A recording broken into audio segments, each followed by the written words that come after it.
About 3 years ago, I was working as a bartender at a sports bar in a college town, and one Saturday night I did something I still can't fully explain. It was the night of the playoff finals, the place stuffed wall to wall, bodies leaning too deep at the rail and pitchers sweating across the bar.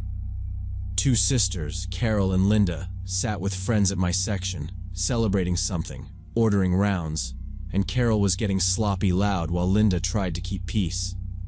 She kept swaying on her stool, tapping the bar with her nails, asking me to change the music even though the playlist came from the manager's office. I told her I didn't control it, offered to drop the local volume, tried to move on, but she started criticizing everything like a checklist she'd been saving. Drinks were weak, food was cold, service was slow. People nearby started staring, and the servers glanced over because they could hear that tone building. Linda mouthed sorry at me and asked for their check so they could leave, and I said sure, printed it, and set the folio with a pen. I thought that would be the end of it, honestly. Just another Saturday meltdown that exits with a rideshare and a hangover apology the next day. Instead, Carol looked at the total, flicked her card so it bounced off the rubber mat, and told me she wasn't paying for any of this garbage. I kept professional and said the items were served and the bill had to be settled, and if something was wrong I could comp the nachos or remake a dish. She asked for the owner, said she knew him from way back, which meant exactly nothing because he wasn't there, and the manager would back me anyway. The guys beside them edged their stools away, and Linda asked for 2 waters, whispering that they'd pay and go, but Carol kept poking the folio with the pen.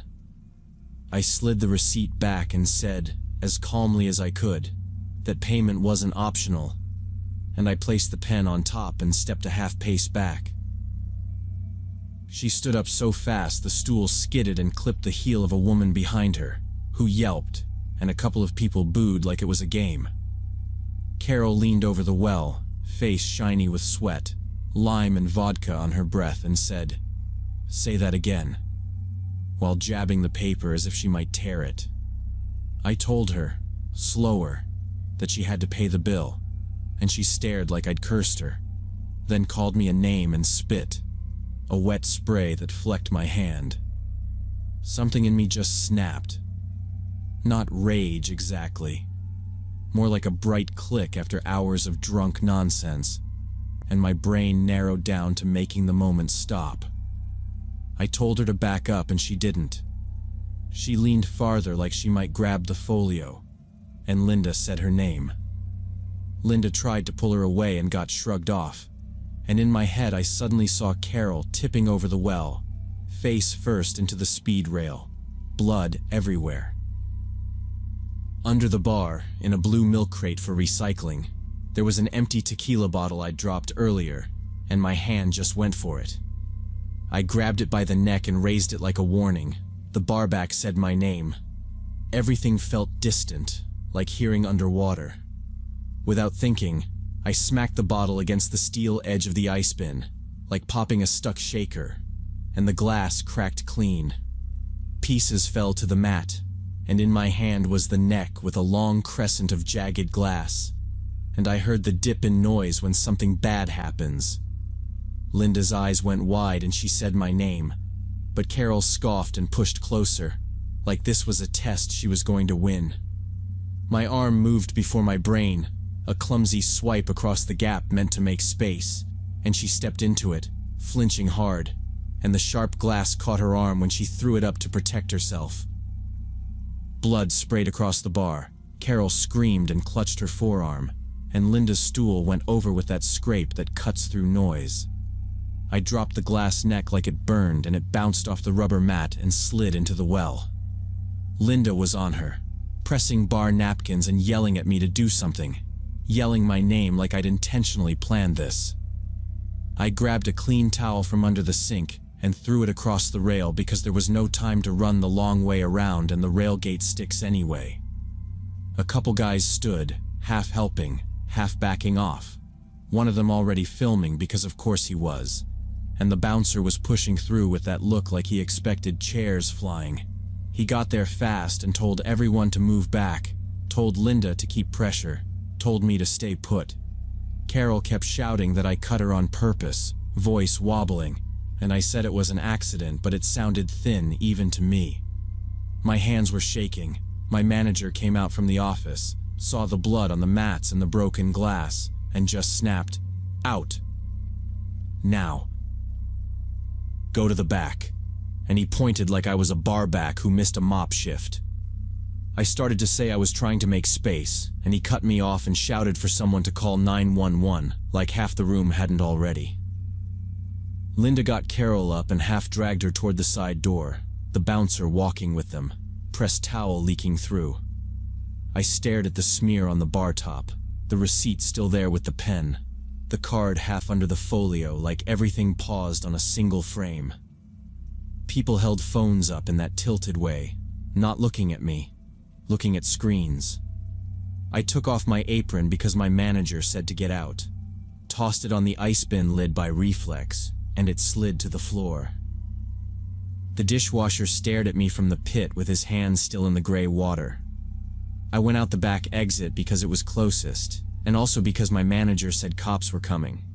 I wasn't thinking clean, just moving. In the alley behind the dumpsters, the cold air hit me, and I stood there with my heart racing and glass grit in my shoes and sirens coming closer, not sure if running would make it worse or better. I walked to the far end of the lot to breathe and call my brother. No answer. Then the first cruiser rolled in hot. I didn't bolt. I wasn't going to make it anywhere.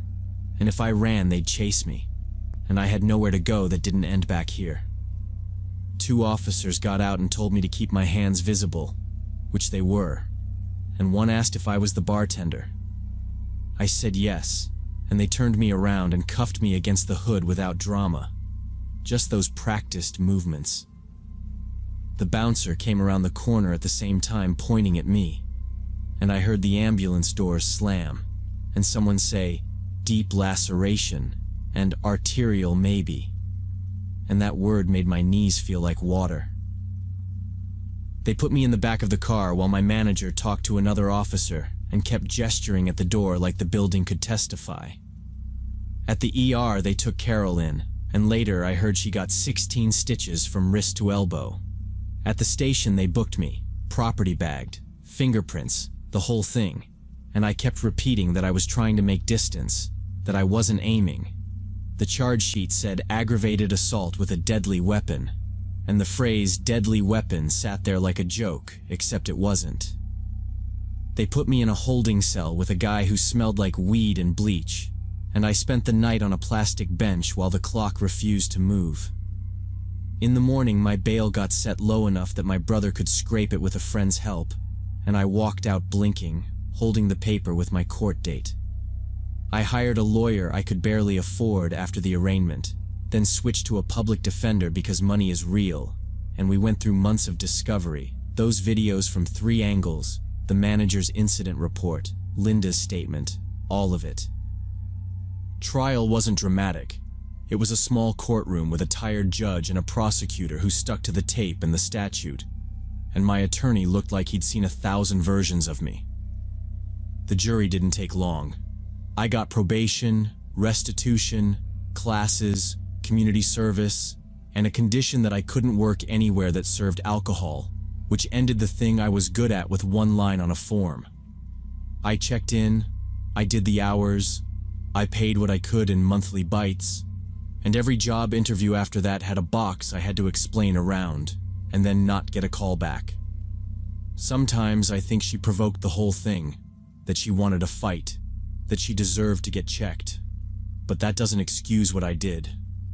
I picked up the bottle, I made the swing, I cut someone because I couldn't take one more drunk customer on one bad night, and now I live with the weight of a line on her arm and a line on my record that both say the same thing about me.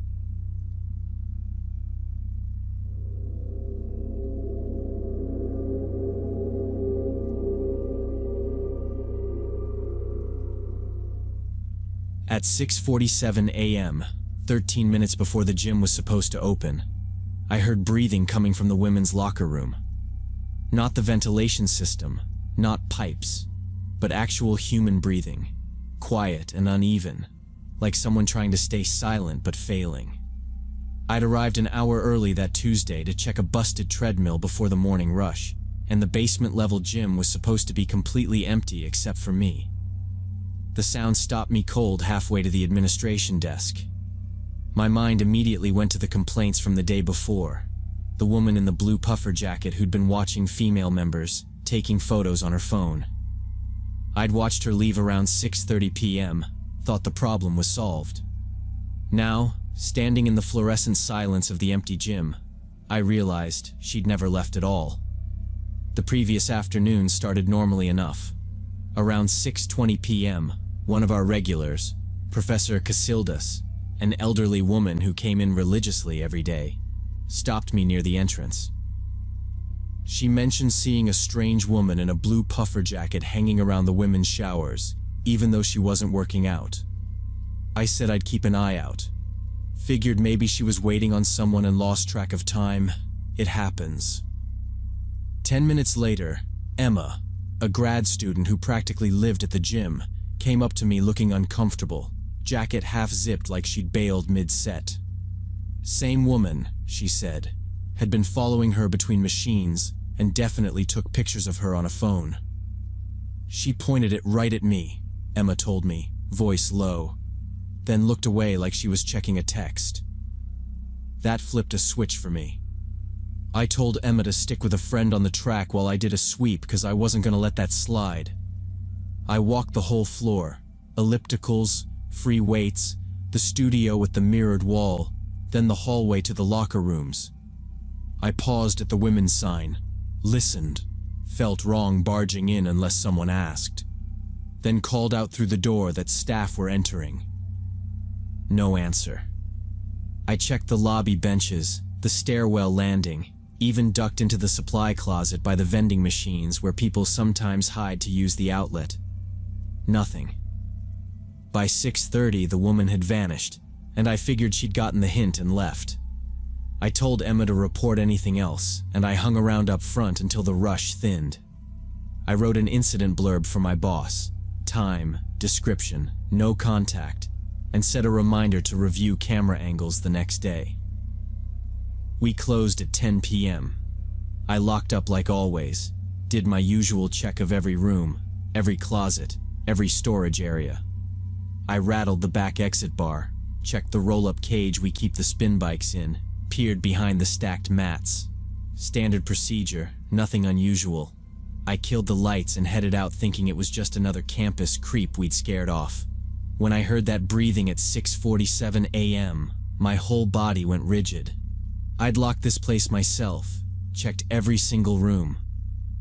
That meant someone either stayed hidden during my check or got in afterward using a key only staff had. I stood still and listened to make sure it wasn't pipes kicking on, counted to 5, heard the same quiet pull of air, the tiny hitch at the end that didn't sound mechanical at all. The sound was coming from locker room 3, the far one that hardly anyone used because the shower stall lock was broken. I moved closer, keeping my footsteps soft, and heard fabric rustling, slow, careful, like someone shifting weight against tile. I kept the corner of my eye on the main door, because the last thing I wanted was to get funneled, and I slid my hand over the key ring clipped to my belt just to feel something solid in my grip. Then I saw it, just the edge of blue puffer jacket fabric sticking out from behind the metal lockers in the back corner. The same jacket from yesterday. It was low to the ground, like she was crouched, and there was a glint of a phone edge near the bench leg. I said, steady as I could, "Rec Center staff. You can come out. We need to talk." Not yelling, not stepping in, just placing my voice so it carried. No reply. The fabric twitched a fraction, like a breath moved it, and then went still again. My heart was hammering, but I forced myself to stay calm, to think clearly. This building has 2 exits on this level. Camera coverage is spotty in the locker rooms by policy, and the only people with keys are me, 2 other morning staffers, and maintenance. If she had a key or had been let in, that was a second problem for later. First problem was the person behind the lockers right now. I ran through options fast. If I backed off to call campus security, I'd lose eyes on her and she might bolt into the stairwell. If I went in, I'd be between rows of lockers with blind corners and no line to the exit. She was between me and the only exit from that locker room, and I had no idea if she was armed or what her mental state was. Running in there confronting her alone seemed like a terrible idea. I turned around and walked deliberately loudly toward my office on the opposite side of the gym, making it seem like I hadn't noticed anything. Once inside, I grabbed my phone and called campus security directly, not a text, because I needed them here immediately, and I needed confirmation they were coming. Marcus, the guard who patrolled the building next door, said he'd be there in 3 minutes with his partner Julia. I gave him the location, the blue puffer jacket detail, the broken lock shower in locker room 3, and the fact I had audible breathing. He told me to keep eyes on, but not engage. I left my office door cracked and angled my chair so I could see the hallway, and the entrance to locker room 3 reflected in the glass of the trophy case across from me. It let me watch without standing in the open. I focused on keeping my breathing quiet, which made it worse. Like when you think about blinking and suddenly you can't stop noticing it. The seconds crawled, my phone on the desk with the call screen still up so I could hit redial, and I ran through scenarios in my head. She runs, she hides, she has a weapon, she tries the stairwell. 2 minutes passed. A water pipe thunked in the wall behind the squat rack and I almost flinched. Then I heard it. The locker room door opening, rubber hinge squeaking, quick footsteps on tile. She came out fast, chin tucked, blue jacket bulked around her, and beelined across the main floor toward the emergency exit at the back by the stacked mats. I slipped out of my chair and ran out of my office and positioned myself between her and the exit, but kept my distance. Didn't want to get too close and spook her into doing something wild. Up close, she was maybe 45, disheveled hair, hollow eyes, gripping her phone like a lifeline. She clocked me, then the door, then me again. "Security's already here," I said, keeping my voice level and calm, because if I sounded threatening, she might swing or bolt. She froze for a second, the kind of pause where you could see the wheels turning. Then she pivoted hard and sprinted toward the main entrance instead, sneakers slapping. I stayed at an angle so I could cut off a side door if she tried it, not chasing so much as guiding, because straight pursuit just makes people run faster and do dumb things. Marcus and Julia appeared in the doorway right then, black polos, radios up. She tried to slip between them, shoulder down, but Marcus was faster, caught her arm and planted his feet. There was a brief struggle. She was yelling about protecting people and how we were letting predators hurt students. And then Julia got her other arm, and they steered her toward the stairs because the lobby had students trickling in and they needed space. She twisted and kicked at the risers, clipped Marcus's shin, and for a second he lost his grip and I thought she'd wrench free. But Julia used the railing for leverage and kept control. I kept pace behind in case she slipped them, calling out that the second-floor landing was clear. On the landing, she bucked again, slammed her shoulder into the wall, phone still clutched like she wouldn't drop it no matter what.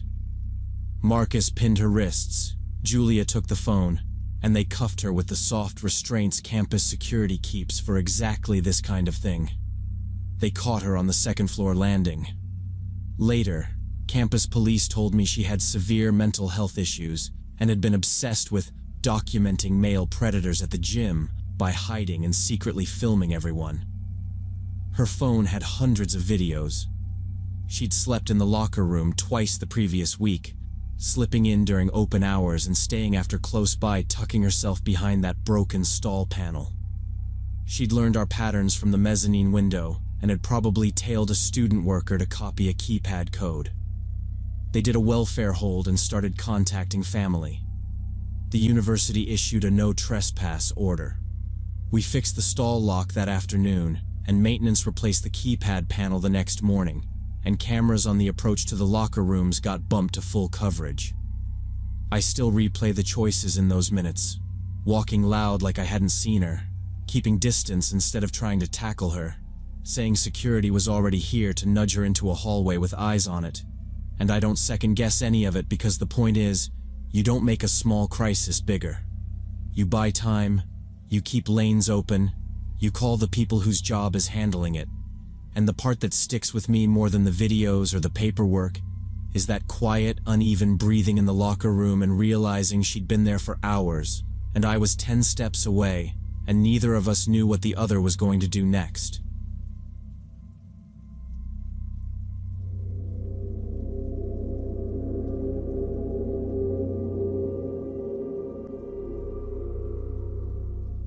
During the fall of last year, I was driving to show a country house to potential buyers.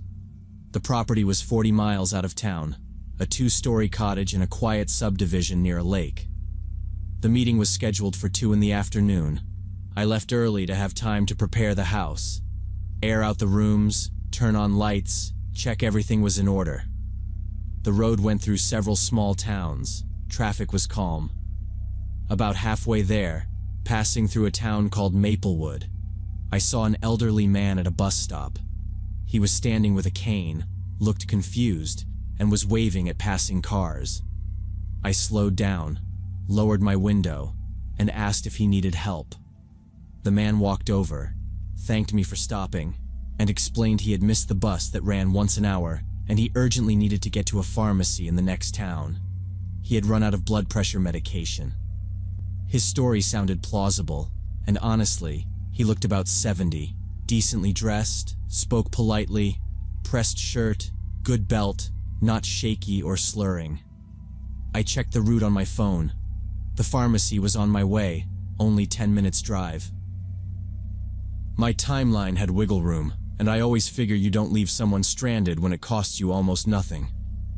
I unlocked the passenger door, kept the driver controls ready just in case, habit from city showings, and he got in the front seat, set the cane between his knees, thanked me again, and introduced himself as Mr. Carlton.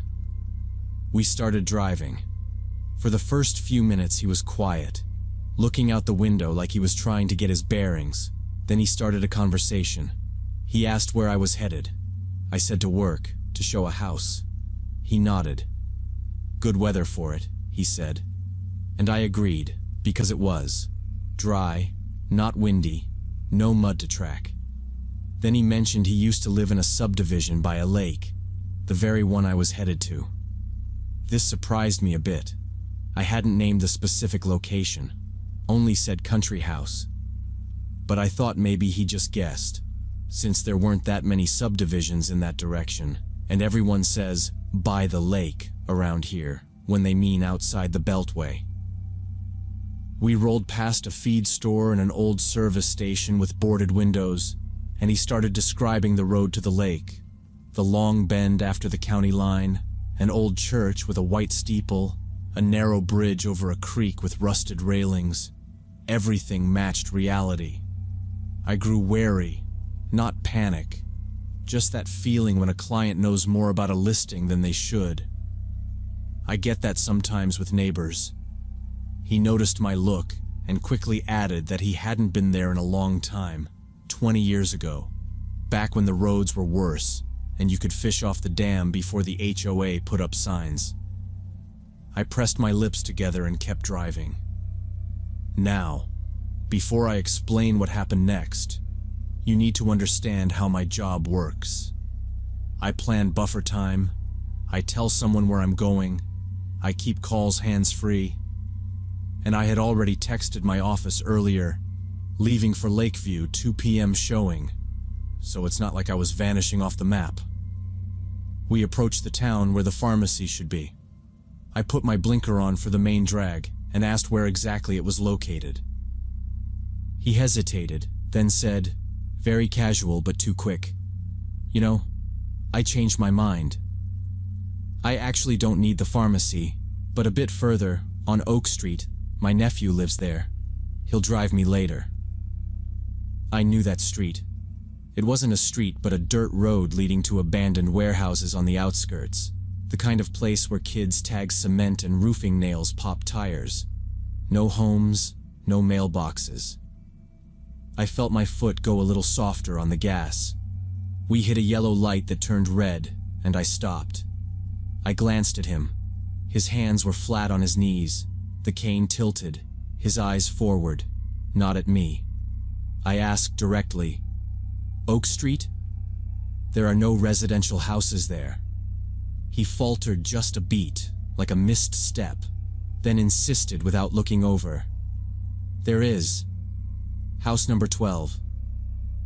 Please take me there. It's very close." I felt something was wrong, so I studied him again and saw a key ring with many keys while his cane lay forgotten on the floor. I asked if his nephew had a phone and why he could not call, but he ignored it and repeated the same Oak Street address. I said that house number 12 on Oak Street had been vacant 3 years, under back taxes, and I handled that property, so I knew. His face changed immediately. The polite mask dropped, his jaw tightened, and he snapped in a voice to take him there and stop asking questions. I kept my voice level, turned toward the police station a block away, parked at its entrance, put car in park, and switched on hazards. For a second he did not move, just stared at doors in the cruiser under awning while I kept my hands visible on the wheel. He inhaled through his nose, shoulders lifting, and said quietly that I did not understand and it had to be Oak Street and Oak Street. I shook my head and told him we were done. He could ask assistance inside if needed, because I was not driving to that road. He stared at the building like it offended him while Kane stayed by his shoes, and the keyring clicked softly when he tightened his grip. I said his nephew could meet him here. I unlocked the passenger door so he would not yank it and escalate anything next to me.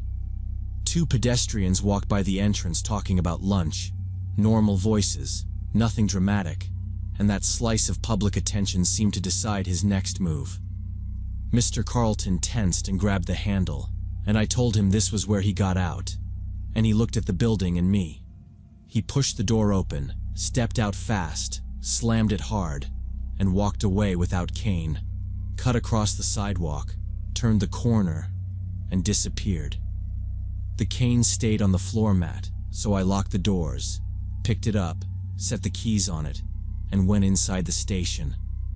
The duty officer listened carefully, asked for time, places, words used, and I gave height, clothes, approximate age, and the way he dropped the act.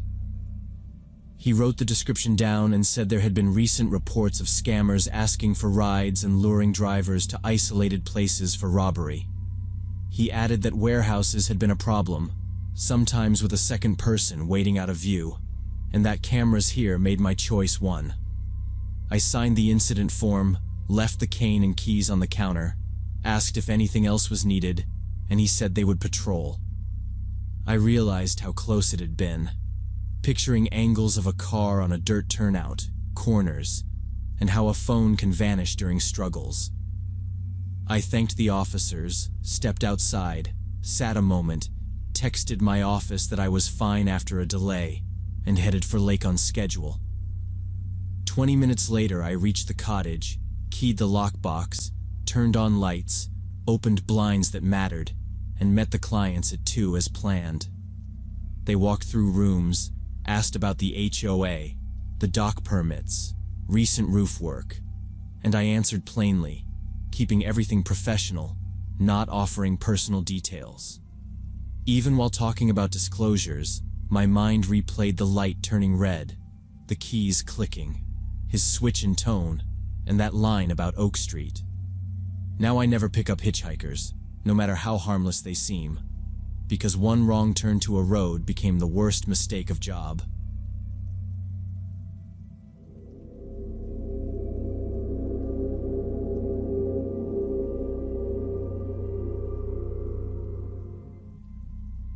The woman in the medical scrubs wouldn't leave our car. She kept leaning against the driver's window, smiling too wide, insisting we needed help even though we said no 3 times already. That happened 3 weeks ago, and I still check my rearview mirror obsessively when I'm at gas stations. My roommate Emily and I were driving back from our overnight pharmacy shift around 3 a.m., taking the route through the industrial district because it shaved off 10 minutes. The low fuel light came on right as we passed the last residential area. The nearest station was at a highway exit surrounded by warehouses and abandoned buildings. When we pulled in, 2 vehicles were already there. One at the pump, another parked at the edge of the lot where the lights barely reached. I got out to pump gas while Emily stayed in the car scrolling through her phone. The air felt flat and empty. The only sounds were the pump ticking and some distant highway hiss. I remember telling myself to be quick. No snacks, no bathroom, just gas. Because there was this off vibe you get when everything's silent, but it shouldn't be, you know? I had just started filling the tank when a woman emerged from the car at the lot's edge. She was maybe 40, wearing medical scrubs like she'd just finished a hospital shift. She walked straight toward me with this unnaturally wide smile and asked if we could give her a ride to the nearest hospital. Her car had broken down, she said. I apologized and told her we were in a hurry, but she didn't move away. Instead, she stepped closer, positioning herself between me and the driver's door. She kept talking about how dangerous it was for young girls to be alone at night. Her voice had this strange mechanical quality, like she was reading from a script. I glanced at the car she'd come from. The headlights were on, engine running. Nothing about it looked broken. That tiny detail lodged in my head like a splinter. "We can call you a tow," I said. I didn't have a tow number, but saying it felt safer than arguing. She shook her head too fast and kept the smile. The pump numbers crept upward, and I could feel my shoulders tensing even though I was trying to look calm. "Please, it's just 10 minutes, she said, and she shifted again so my path to the driver's door was blocked even more. I could smell gas and cold air and the cloying floral scent from her scrub top, like the new kind of fabric softener, too strong. "My husband's on a night rotation.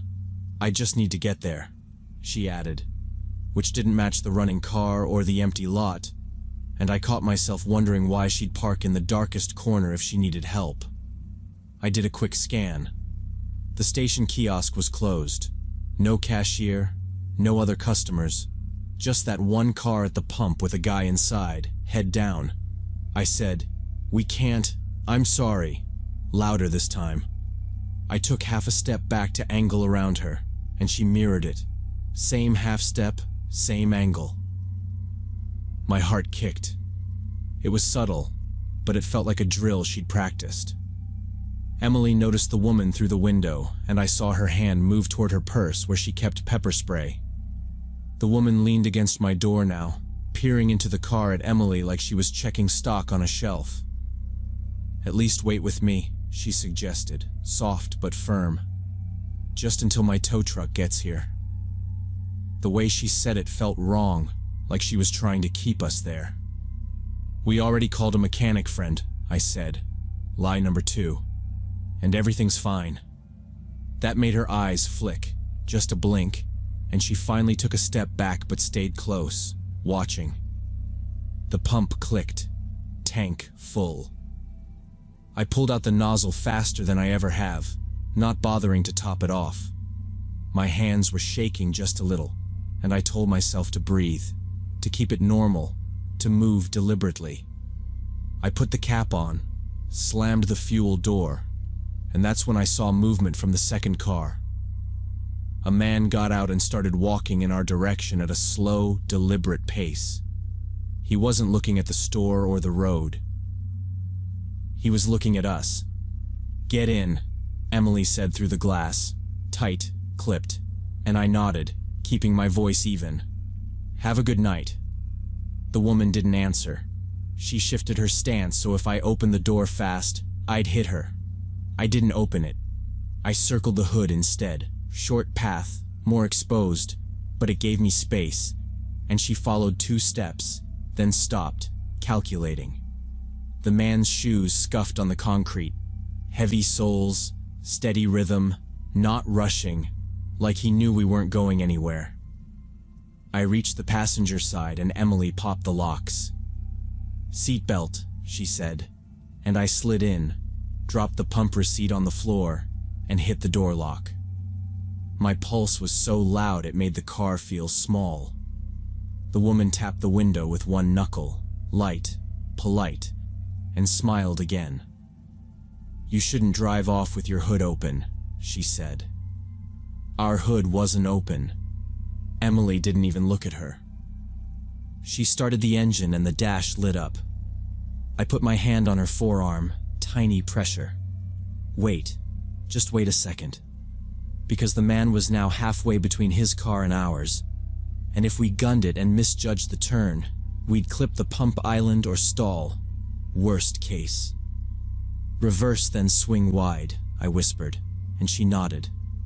The woman's smile thinned. "Tow's almost here," she murmured, like a reminder. I glanced at the mirrors. No headlights turning in, no diesel rumble, nothing. The man kept coming, hands down at his sides, hood up, no phone, no keys visible, just that steady, deliberate walk toward our front bumper. I didn't wait to see what he wanted. I yanked the nozzle from the tank, shoved it back into the pump, and jumped into the car. Emily was already turned around in her seat, eyes wide, watching both people now. I started the engine and hit the gas, tires squealing slightly as we pulled out. In the rearview mirror, I watched both of them, the woman and the man, turn and head back to their vehicles simultaneously, like they'd rehearsed it. Neither of them looked at the gas pumps. Neither of them did anything that suggested a normal reason for being there at 3 in the morning. Both cars pulled out of the lot right after we left.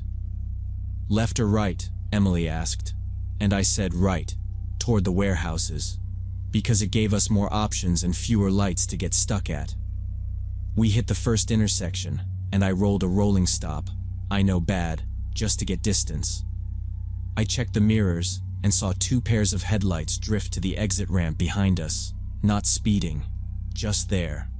And my stomach did that drop because it felt like a tail, even if it wasn't technically one. At the next block, I cut down a service road by a chain-link fence and took an immediate right behind a shuttered loading dock. Emily whispered, "They coming?" And I said, "Maybe," because I didn't want her to panic, and also because the lights had vanished behind a berm and I couldn't confirm anything. I did a quick circle around a dumpster, tight turn, almost clipped it, and came out a different driveway onto the frontage road. "Okay, 2 more turns," I said, mostly to keep my brain steady. We passed a burned-out streetlight and I killed my brights for a second to see if anything adjusted behind us. Nothing obvious. We rolled past a row of closed roll-up doors with painted numbers, and I took a left onto a connector that paralleled the highway for a bit. I kept it under the limit because a ticket would ruin everything. Emily had the pepper spray out with the cap off, tucked against her thigh, and her phone open to the keypad. She kept saying, "Tell me if I should call." And I kept saying, "Not yet." A mile later, I took a clover leaf and then exited halfway through to re-enter going the opposite direction. Dumb little trick my uncle taught me when I started driving downtown at night, and then immediately ducked off onto a side road that fed a self-storage place. No headlights followed into the curve. I took another right, then a left past a row of blue doors, then eased to a stop sign where a camera pointed at the gate. I counted to 5 out loud. Nothing. We pulled back onto the main and headed toward the residential cut-through, which put a few actual houses between us and the warehouses. The mirrors stayed empty except for one delivery van way back. Emily finally exhaled hard and said, "If they're following, they're bad at it." I nodded and said, "We're not going home." And she agreed. We drove to a grocery store on the far side of town that stayed open all night and parked beside a cart corral with a clear view of the road. I backed into the spot, habit, left the engine running, and we watched for 2 minutes, just in case. No one pulled in. No scrubs, no hooded guy. We texted our manager that we'd be late in the morning because car trouble, close enough. Then left again and took a different route to Emily's cousin's apartment, where we crashed on the couch until sunrise. For the next 5 miles, Emily gripped her pepper spray, and I kept checking the mirrors, making random turns until we were sure no one was following. We reported it to the police the next day, but they said without license plates or proof of intent, there wasn't much they could do. The officer mentioned there had been other reports of suspicious activity at that exit. People working in pairs, approaching lone drivers, especially women. They suspected robbery attempts, maybe worse. Emily hasn't worked a night shift since then. She switched to mornings and takes a different route home. I still work nights sometimes, but I never stop at that exit anymore. I drive an extra 20 minutes to a well-lit station near a police precinct. What scares me most is how normal they looked. Just a tired nurse needing help. Just some guy getting gas. If I'd been alone, if I'd been more trusting, if I'd hesitated even 30 seconds longer, I don't know what would have happened. Sometimes I wonder if they're still there, waiting for someone less paranoid than me.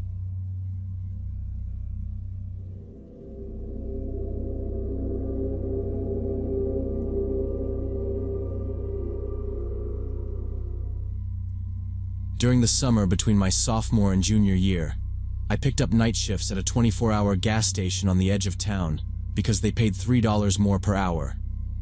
The store was small, 6 aisles with chips and soda and lottery cards, and from 2 to 6 a.m., it was usually dead. My manager Rob stayed with me until 1. Then he'd head home and I'd cover the rest. I didn't worry much. Cameras, a panic button, and a door I could lock from inside. That night was nothing special.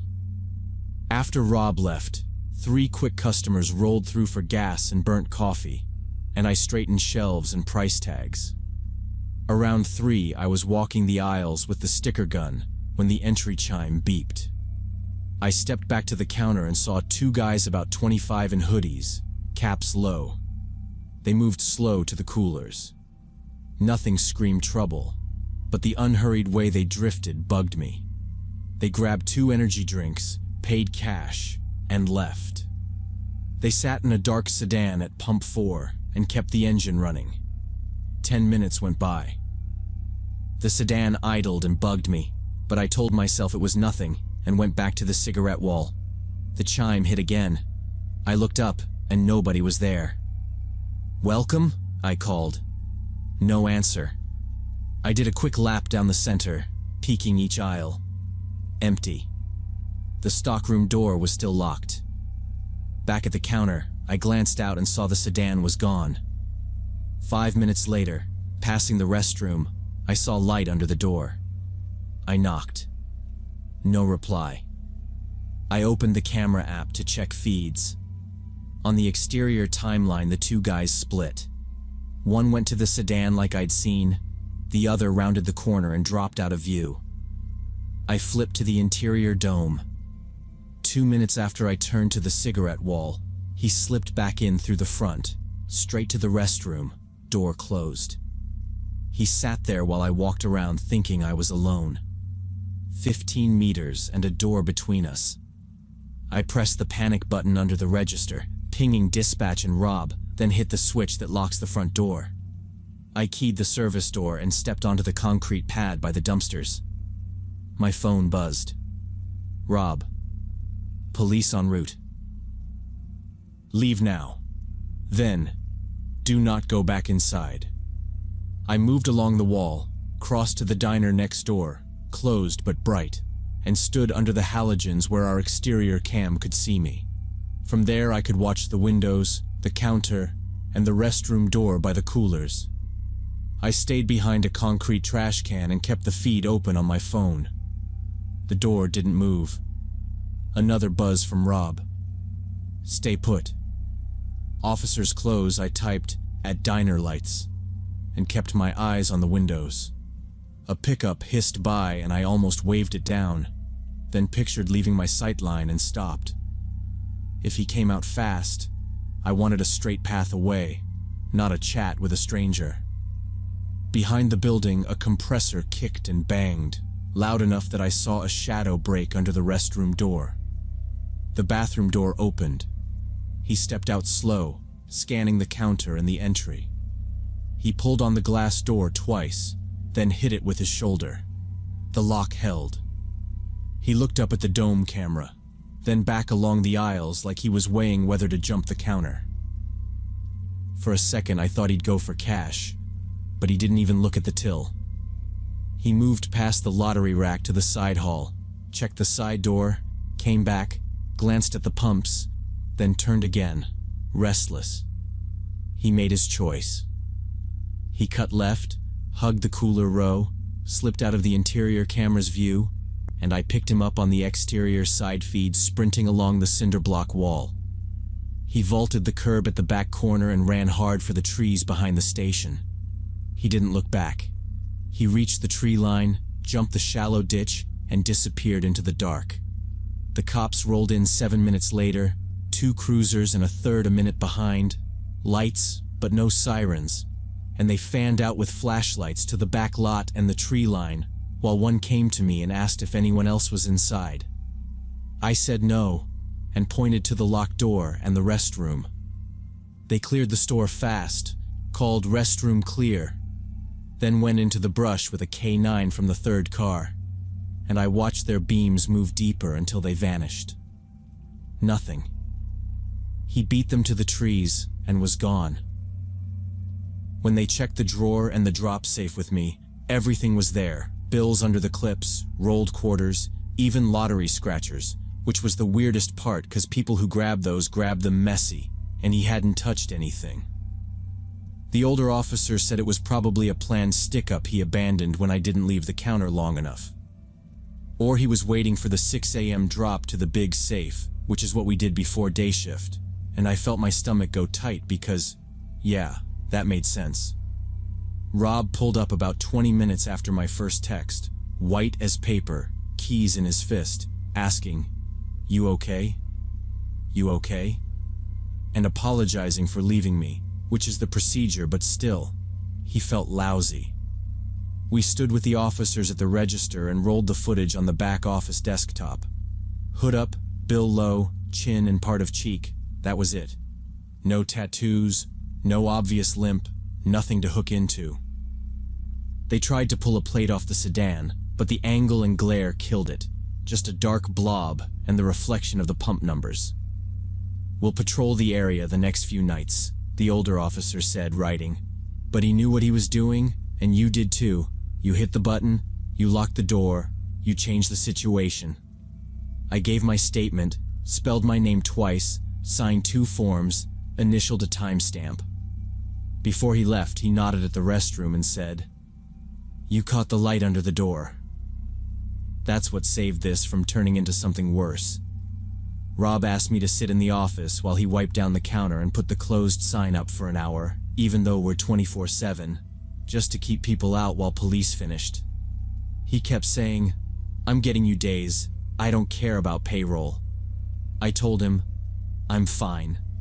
I wasn't, but fine enough to stand and answer questions. And I kept replaying that stupid little gap where I looked at cigarettes and he slipped past, like 2 minutes is nothing, right? But it was everything. Rob offered me day shifts the next morning, and I said yes right away, even though it cut $3 an hour. Some things aren't worth $3, like being 15 meters from a closed door with a maybe robber listening to you breathe. I still didn't know what he wanted, and that bothered me more than the chase. If it was straight robbery, he could have tried the till when he came out, or grabbed smokes or lottery. But he didn't. So either he lost his nerve when the door was locked, or he was timing the 6 a.m. drop, and I screwed it up by leaving. I kept running it in my head. If I hadn't opened the camera app, if I just kept facing the cigarette wall, would I have heard the door? Would he have come up behind me? Or he'd wait until I rolled the safe key, 'cause that's when your hands are full and your back is turned, and people know routines. They learn them just by sitting in cars outside. Rob installed 2 more cameras that week, one aimed straight at the restroom door, and one at the back corner where the trees start. And he hired a second night person so nobody worked alone. He also moved the panic button to a more obvious spot and taped a handwritten "lock door when alone" note under the counter shelf. We ran a quick drill during a midday lull, me locking the door, him watching the feed, and he said, "This is the new normal. I don't care what corporate says." I did 2 more months on days, covering register and stocking, easy and kind of boring, which was the goal. And then I got a campus job at the library circulation desk that paid less, but meant I walked home at 9 p.m. instead of 7 a.m., with birds screaming and my nerves cooked. I don't have some tidy lesson from it. I just changed how I move. I stand where cameras can see me. I answer with short sentences. I don't chase shoplifters. I don't argue over pennies. I don't pretend a weird feeling is nothing. And every time I step into a 24-hour place at night, even just for gum or a drink, I catch myself glancing down, checking for that thin line of light under the bathroom door.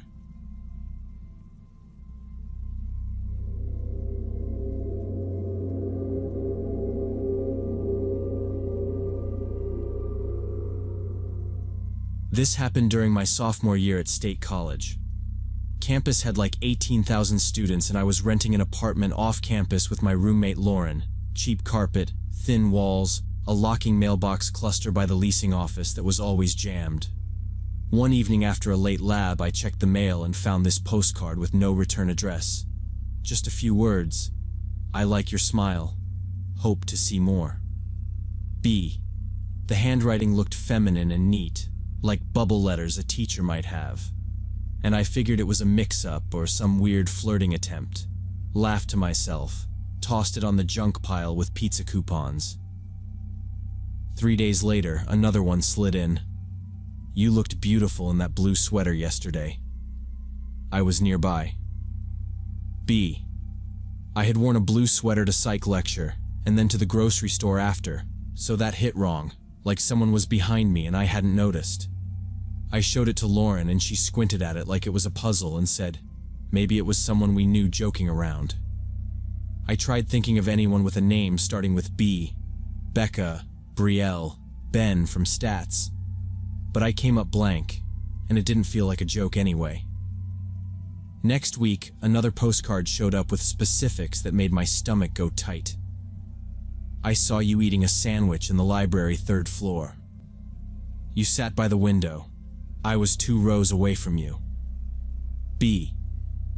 That day I'd been cramming for bio and I did sit by the window because the outlets over there actually worked. I looked around the whole 3rd floor in my head trying to remember faces and came up with a blur of hoodies and laptops. Now, before I explain what happened next, you need to understand how campus security works. They're nice, but if there's no threat and no law broken, they basically take a report and hand you a pamphlet. I went in anyway, handed over the postcards, and the officer, older guy, very polite, said to stay alert. Don't walk alone at night, report suspicious behavior. No cameras in the library stacks, he mentioned, and I nodded like that helped. I started scanning reflections in windows, half watching phone cameras as I passed by them, paying attention to footsteps behind me. Normal errands got tense. Laundry room? I'd prop the door and text Lauren. Grocery store across the street? I went at noon when it was busy. For 2 weeks, nothing else came, and I told myself maybe I'd overreacted. Then the quiet broke in a way that was somehow worse than the postcards. I got an email to my student address. No subject, no body, just an image attachment of my front door from the hallway, slightly tilted like whoever took it had their phone low. Our building had indoor halls and only residents could get past the main entry, so my brain started running through who could have held the door for who. I forwarded it to security, and they replied asking if I'd shared my location publicly. I hadn't. That night I slid our deadbolt twice and wedged a chair under the knob even though I knew it was dumb. I went down a list of B's again, this time with last names from classes, and nothing fit. I told Lauren we needed to start leaving and arriving together when we could, and she agreed. No pushback, 'cause honestly the email freaked her out too. The postcard stopped for 2 weeks, and I really did think maybe it had burned out. Like whoever it was got bored. I was careful, but I let my shoulders drop a little. I kept the shoebox with the postcards and printed the email for a folder, because the officer said to keep everything. I started relaxing, like not totally, but enough that I studied on the 3rd floor again, sat by a different window, and pretended that normal was coming back. That was the week my lab partner asked if I was okay because I'd been jumpy, and I joked I was mainlining coffee and paranoia like every other sophomore in midterms. He laughed, and it made me feel stupid for a second. Then I saw a girl on the 2nd floor looking at me and looking away when I glanced up, and I told myself I was seeing things. Then one night around 9, Lauren was in class, and I was home alone when someone knocked. It wasn't loud, just 2 taps. I looked through the peephole and saw a girl about my age standing there with a small tote bag, neutral face, jeans, a jacket, dark shoulder-length hair, nothing that screamed danger. I put the chain on and cracked the door like 3 inches. "Yeah?" I said. She smiled like we were already friendly and said, "Hi, I'm Brianna. We're kind of acquainted through mutual friends. Can I come in?" That name hit me like a ping. But I didn't know any Brianna, not really. And there was no way I was letting a stranger inside after the mail stuff. I kept my foot behind the door and said, "I'm in the middle of something, sorry. Maybe we can meet on campus?" She tilted her head, like she was trying to place me better, and said she thought we had a class overlap, or maybe a party last semester. It was quick. I told her I don't go to parties, true, and said if she wanted to talk we could meet at the cafe downstairs tomorrow, lots of people around.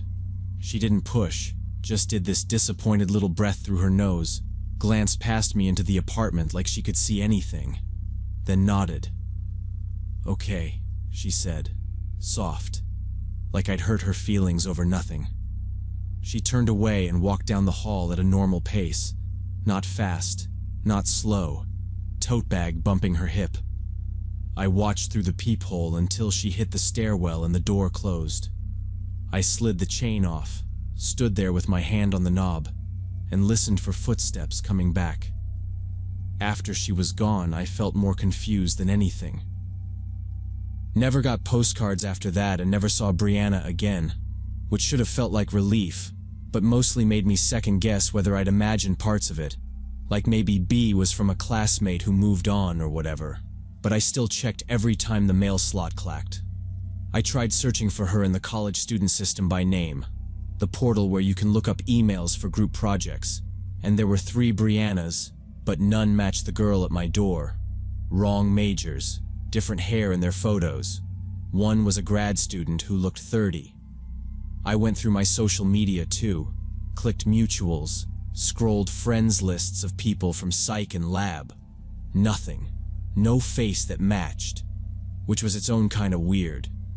'Cause if she was here, she had to be on someone's phone somewhere, right? I told Lauren about the visit in full.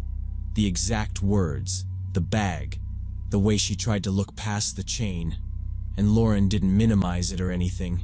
She said we should install a doorbell camera, so we bought a cheap one on sale, stuck it above the peephole, synced it to both our phones, and that actually made sleeping easier. The next months were quiet, like boringly quiet. No knocks, no messages, no emails with creepy angles of our door. And by the end of the semester, I had almost let the whole thing slide into that mental drawer where you keep dumb college stories you don't tell your parents. Then one day in the campus cafeteria with Lauren, noon rush, trays clattering, the card readers beeping, I spotted a familiar figure by the entrance, like a cutout in the doorway, and my brain took a second to match it. Then it clicked. Same girl, Brianna, standing at the doors staring straight at me like she'd been waiting for me to look up. When our eyes met, she flinched, not scared exactly, more like caught. and she quickly turned and walked out. I said, "That's her," way too loud, scraped my chair back, and ran after her. Which I know sounds dramatic, but I wasn't going to sit there and lose her again.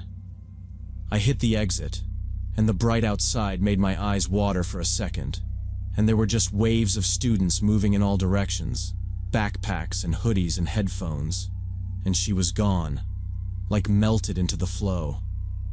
I jogged to the corner, checked both ways, even stepped into the bike lane like an idiot while a guy yelled at me, but there was nothing that looked like her.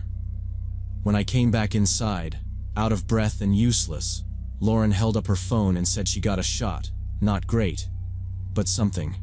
A blurry photo of the girl through the cafeteria window, face slightly turned, hair catching the light, jacket collar up. We stared at it together, pinch zoomed, argued about whether that mole was a shadow or a pixel, and I saved it twice in 2 different folders because I wasn't losing proof again. We took the photo to campus security this time, walked straight into the same small office with the blue carpet and the poster about bike locks, and I said, "This is the girl who's been contacting me. She was here today. Can we do anything with this?" The officer on duty looked, compared it to my ID photo like that mattered, and said that without her doing anything illegal, no trespass, no explicit threat, just standing in public, they couldn't act. He did the thing where he took down the details anyway, asked dates, times, had me write a statement, promised to keep an eye out in the dining halls and the library, maybe ask patrol to look for her if they had downtime. We left with a case number that felt like a receipt for a return that wasn't processed. Nothing came of it. I never saw Brianna again or got more postcards. By graduation, I still had no idea who she was or what she wanted, and I boxed the photo printouts with my notes from bio and taped it all shut like I was packing a strange elective I'd failed. Sometimes I think I see her in crowds around town, at the bus stop, in the cereal aisle, and my stomach does that drop. But when I look closer, it's someone else with similar hair or a jacket that hits the same way. The whole thing left me with this unfinished feeling and this constant wariness, not panic, just edges. I thought about someone watching me for months, knowing my schedule and habits, and it still makes me adjust, like I changed a lot of my routines, stopped posting locations on social, scrubbed my class schedule from my bio, and I always check my surroundings in public now, not paranoid, just careful. The postcards are in a box somewhere in my closet, the cheap cardstock and neat letters like evidence of something I'll never understand. And I still ask why me? Why the surveillance? Why show up at my door? What was the end game? Maybe Brianna had some obsession she eventually moved past. Or maybe she's doing the same thing to someone else now, and I'll probably never know, and that uncertainty is its own kind of haunting.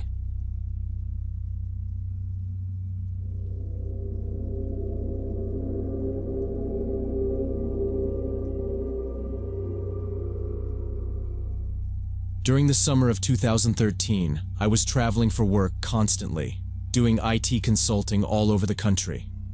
I'm a short woman, 5'3", but I'd been doing this job for years and felt pretty confident handling myself in unfamiliar cities. This particular trip was to Salt Lake City, and after a week of restaurant food, I was desperate for something healthier. Thursday evening, I stopped at this big sporting goods store near my hotel to grab some protein bars and nuts. Nothing unusual about that.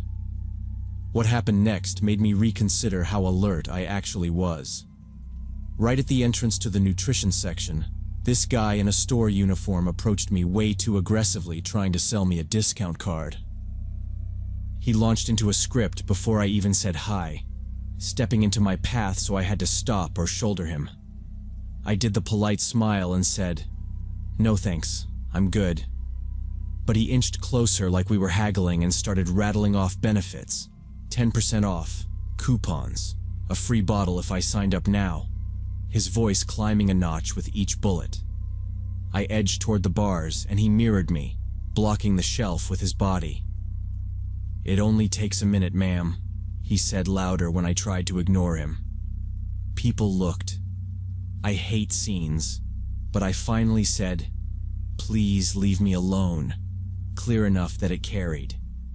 He backed off 2 steps with that tight customer service grin and drifted behind a display. But he kept watching, peeking between hanging shaker bottles like I was an unpaid item in his cart. I grabbed what I needed and kept moving, basket hooked over my arm, pretending to compare labels. I detoured to beverages because I didn't want to pass him again. That's when I noticed her. A really tall teenage girl, 6 feet or more, rail thin in a baggy gray hoodie. No basket, no cart. She looked lost, glancing around with this pinched expression, then followed when I turned down the next aisle. At first, I told myself we were just orbiting the same shelves, but when I stopped at jerky, moved to trail mix, and she stopped and moved with me without touching a single product, something clicked wrong. I tried a basic test. I crossed 2 aisles over to camping fuel I didn't need, and she appeared 3 seconds later, stopping too close. Her hood shadowed half her face, and she kept pressing her lips together like she was rehearsing a line.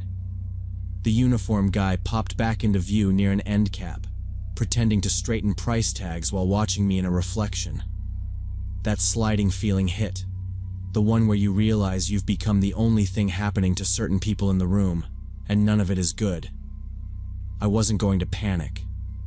I was going to adjust.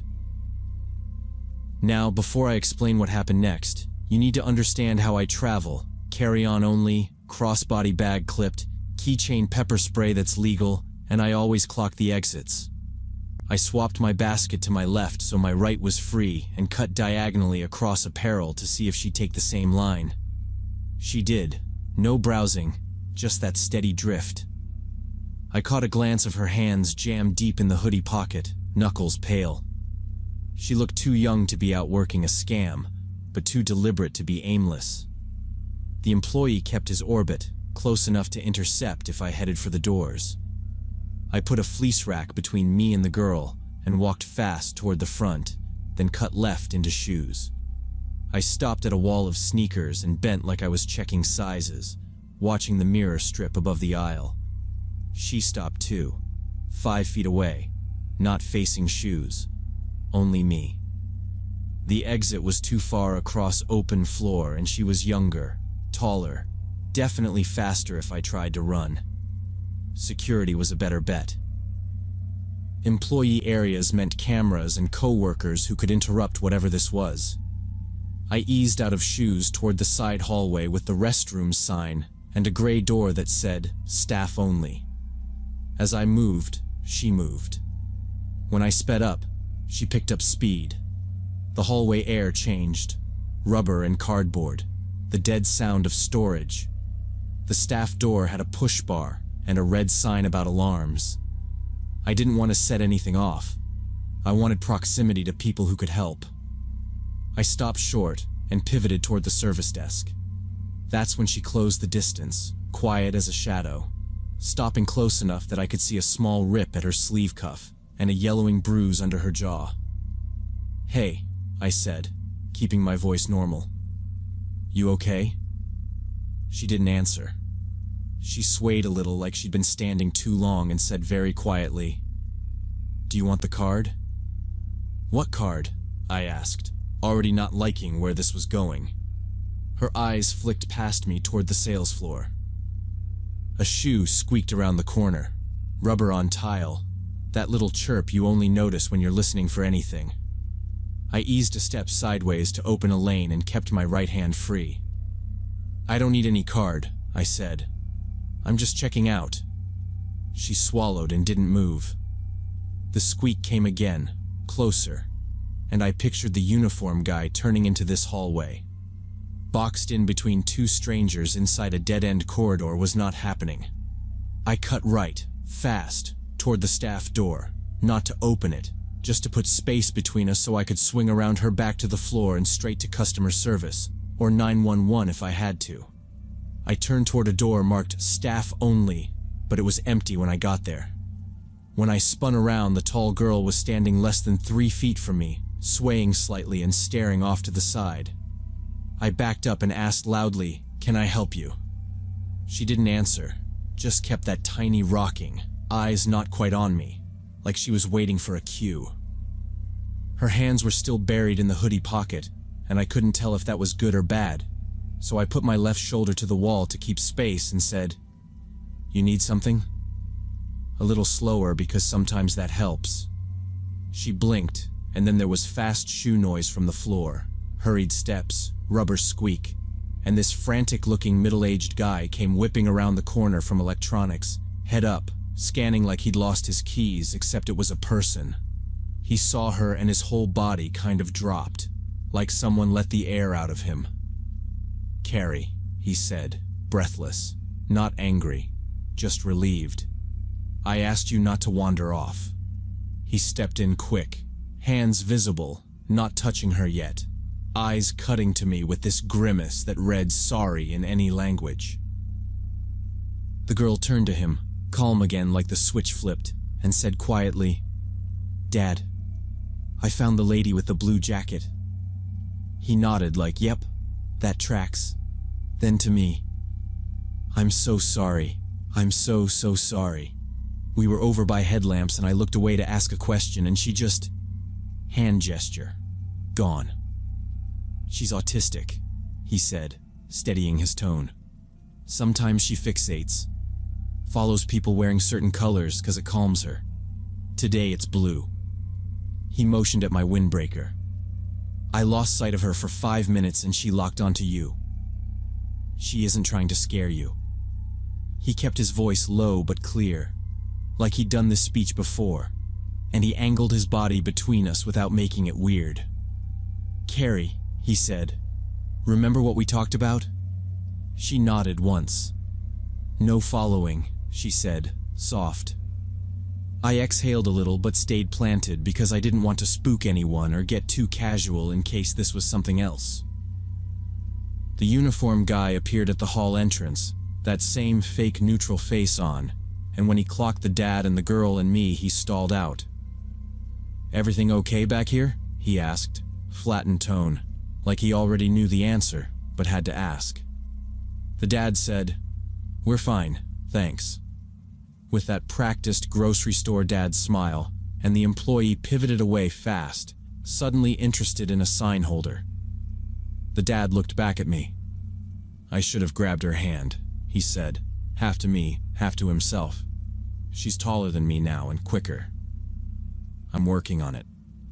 He lifted his palm a little. Again, "Sorry. I get how that looked." "It's okay," I said, because my voice finally had somewhere to land. I stopped, not sure what explanation didn't make me sound like a jerk. "She didn't touch me," I added. The girl was staring at my sleeve again like it was a TV aquarium. "Blue," she said, barely there. I tugged my cuff down, more to break the line of sight than anything, and tried to smile at her. "I'm Diana," I said. She didn't answer, but she wasn't rocking now. The dad squeezed her hand gently. "We're heading out," he said, more to her than to me. "We're gonna get the thing for the tent, and then we're going home." She echoed home, almost like it was a safe password that reset the level. He looked at me one more time, waiting to see if I needed a manager or wanted to keep talking, and I shook my head. "We're good," I said. "Really." He thanked me again, twice, and guided her back toward the floor with small steps, keeping his hand light so she could opt in but not bolt, and they moved away, turning at the end of the hall into the brighter aisle. All the tension I'd been holding, all the adrenaline I'd built for a confrontation, just dumped out of my limbs at once and left me feeling stupid in that immediate, hot way. But I kept it together because I still had to finish the errand, and I wasn't going to make this weirder. I waited 10 seconds, then walked straight to customer service where there were people, paid for my stuff without looking around much, and headed out. In the parking lot, I spotted them by a silver minivan, the dad opening the passenger door first, checking the seatbelt twice, not in a fussy way, just habit. And Carrie glanced back at me over the roof and gave me this small, brief smile that made my face do a complicated thing I didn't want to unpack in a parking lot. I sat in my rental, locked the doors out of reflex, and stared at the blue on my sleeve, thinking about how fast I'd built a whole threat map around a teenager who stood too close, and how the only actually aggressive person in that store had been the upsell guy with a badge and a pitch. I left, and I never went back. Not because of fear, just because the embarrassment latched to that building. And the thing I keep from it is dumb simple. Not everything strange is dangerous. And sometimes your heart is just filling in blanks with bad data.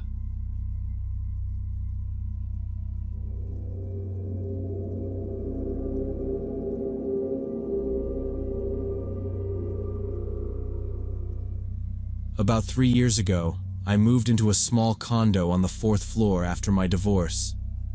I was looking for something quiet and predictable, a place where nobody asked me how I was holding up, and I didn't have to explain 30 years collapsing into lawyers and spreadsheets and that hollow feeling you get when you walk into an empty kitchen. The building was solid, 70s brick, narrow hall, shared laundry on each floor, and a concierge at the glass door who said, "Evening," without making it a conversation. Most of the residents were middle-aged or retired, polite nodders who didn't linger. That suited me. I needed the silence to figure out who I was without a husband, without the routines I could do in my sleep. Across the corridor, directly opposite my door, lived Mr. Tomlin. Tall, rail-thin, a big voice that carried like it had practice projecting to the back row, and this habit of wearing tweed jackets even when I saw him holding his mail in slippers. He told me once, just once, not in a braggy way, that he'd taught history and that he was a widower. Tuesdays we'd collide in the laundry room, 'cause both of us believed midweek was smarter than weekend chaos. He'd catch the door with his heel and I'd thank him, and we'd do that smile that says, "I'm fine, you?" while the washers bullied the quarters. Sometimes he'd pass me his newspaper sections while we waited. He mentioned 3 adult kids, scattered like migration. 1 in Oregon, 1 in Georgia, 1 in Illinois.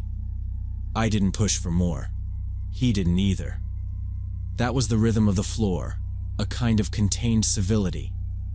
It actually calmed me, which is weird to admit, but there it is.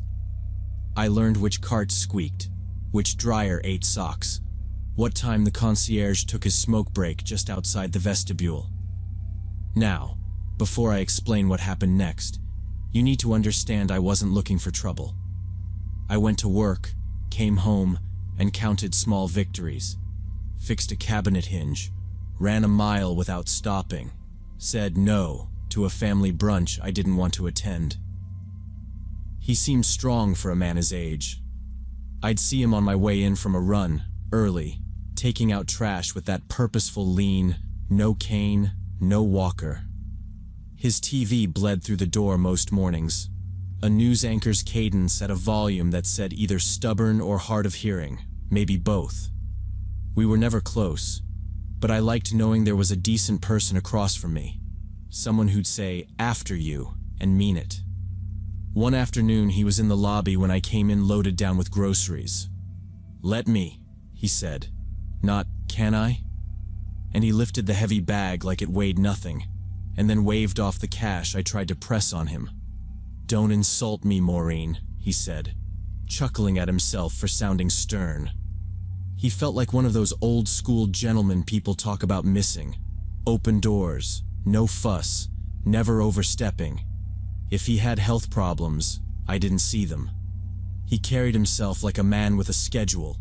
Paper at 7, news at 8, laundry Tuesdays, jacket always on the hook by 5. Then that Wednesday morning, getting ready for work, office manager at a small law firm, nothing glamorous. There was this strange quiet that registered before I could name it. Usually there'd be the muffled morning show from his place, little bursts of commentary through the seam of the door as I locked mine. That day, nothing. I told myself maybe he slept in, maybe he turned it down. New remote, kids visiting, who knows. I grabbed my keys, checked my tote for the invoices I kept meaning to mail, and left it at that.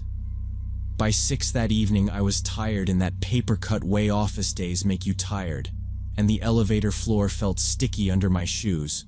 Someone spilled. A soda, I guess. And when I turned the corner, I saw his newspaper still rolled tight under his door. The New York Times lands around 7 a.m. in our building, and he always collected it before the coffee smell in the hall went stale. It was still in the plastic sleeve, edged dark with the grit the corridor fan kicks up. I stopped. It felt too obvious. I stood there with my mailbox key in my hand for a beat, thinking, okay, he went to see one of the kids. He forgot to put a hold on it. But then I heard my own voice in my head adding, "You've never seen him miss a paper." I rang his bell. 3 short presses, not leaning on it. I could hear my own wall clock through my door, tinny tick. So I knew the hall was really that silent. Nothing from inside. No shuffle. No, just a second. No TV suddenly coming up. I waited a minute, maybe a little more. The concierge's chair creaked faintly from the lobby below when someone came in. I could picture him looking toward the camera, not at me. I tried the bell again, just once. Still nothing. "Mr. Tomlin?" I said, low, closer to the doorframe so I wouldn't broadcast it to the whole floor. No answer. I looked at the paper again like it could tell me something. My fingers hovered near the knob, then I pulled my hand back. Boundaries, Maureen. Don't be the nosy neighbor. I told myself I was overthinking it. People forget stuff. Flights get delayed. Clocks get unplugged. I picked up my mail, put the firm's junk into the recycling slot, and decided not to worry. He probably left for a visit and just forgot to cancel the paper. By Thursday evening, there were 2 newspapers under his door. One jammed partly under the other, like the carrier tried twice and didn't care. And that was the point I stopped telling myself not to be dramatic. I took the stairs down to the front, straight to the desk, and told the concierge, Frank, older guy with a worn tie, that Mr. Tomlin hadn't answered his bell and hadn't picked up his mail for 2 days. He frowned, not surprised exactly, but like he had already been thinking about it. "I'll call the manager," he said, reaching for the phone, then asked me what apartment and how long I'd known him. Routine stuff. I said, 3 years. Opposite me, and added that his TV had been quiet Wednesday morning, which was unusual. Frank nodded and said, "We'll do a welfare check," and I went back up because I didn't want to hover, and I also didn't want to be the neighbor who stands there listening for gossip. Around 7, I heard sirens, the kind that don't pass. They land. I looked out the window and saw the ambulance lights throwing red across the lobby glass, 2 squad cars behind it. My stomach dropped. I knew it was about him even before anything was said. I stepped into the hallway, and there were paramedics coming out of the elevator with a folded stretcher, and 2 officers moved past me toward the laundry room at our end of the corridor. One held up a hand and told me, "Ma'am, please return to your residence." And his tone said there was a procedure, and I was in it. I went back inside and stood by the door anyway, not pressing my ear, just there. Because what else do you do? An hour later, there was a knock. Measured, 2 beats, and I opened to a detective with a notebook already out.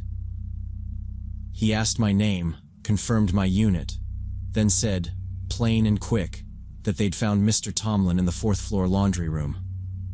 "He's deceased," he said, and I don't know what my face did because he followed with, "We believe he's been there approximately 48 hours, possibly since Tuesday evening." He asked when I'd last seen or heard him. Did I notice anyone going in or out? Did the building have disputes? Anything unusual? I told him about the papers, the quiet morning, the 2 of us doing laundry on Tuesdays, which sounded so small coming out of my mouth. He wrote it, thanked me, and said someone might follow up. They kept the hall taped off for a while. Then they were suddenly gone, like they folded the whole thing into the stretcher and drove it away. The next hour blurred. Frank called up to say they'd be in touch with his family, that the building would send a notice, that I shouldn't worry about cleaners in the morning. And then it was quiet again, our regular hallway quiet, which felt obscene. The police explained the next day that it was a massive heart attack Tuesday evening, while he was coming down to pull clothes from a dryer. The machines on our floor face each other in 2 rows, and there's that dead corner where the last washer meets the wall and the detergent shelf sticks out. And if you fall there, you're invisible from the doorway unless you angle in. He fell into that gap. No one used the laundry room for 2 days. Tuesday and Wednesday are our dead zones. Everybody crams it in on weekends or tries to be a hero on Monday. The manager said the camera outside the laundry showed him in at 7:42 p.m., no one else after. I remembered too clearly that on Tuesday around 8, I'd heard a dull thump in the corridor. Not loud, just a heavy something connecting with tile. And I'd paused with the remote in my hand and decided somebody had dropped a bag of cans or a toolbox. We've got a contractor 2 doors down who's always hauling cases, so I didn't even open the door. I just let my show roll and made tea. When I repeated that to the detective, he just nodded and said, "He likely died almost immediately." It wouldn't have changed the outcome, and he said it like a fact, not a kindness. And then he closed his notebook. Later that night, a maintenance guy propped the laundry door and carried out a basket lined with a trash bag and a garment bag I recognized, dark tweed shoulders poking. I stayed in my unit, on my side of the peephole, and watched the hallway without really blinking. Frank slid a typed notice under the doors about an hour after. Condolences, pending contact with next of kin, services unknown. The papers kept coming until the stop took, and by then there were 4, and then none. The quiet in the mornings went back to being just quiet, which is its own kind of noise once you know what it can mean. I keep replaying that week in dumb practical pieces. 2 papers, then 3. The thump I ignored because who opens a door for a thump? The Tuesday habit that became his last errand. And I know what the detective said about timing. I know the doctor said almost instantaneous. But my brain still runs the other track where I check the hall, where I knock on the laundry door, where I'm the annoying neighbor at Frank's desk on Wednesday morning instead of Thursday night. And none of it brings him back. It just changes how long he lay alone in a room we all pretend isn't part of our homes, even though it is, 20 steps from my door. And I hate how ordinary it all was. How death can show up so quietly that a television show and a closed door are enough to cover it.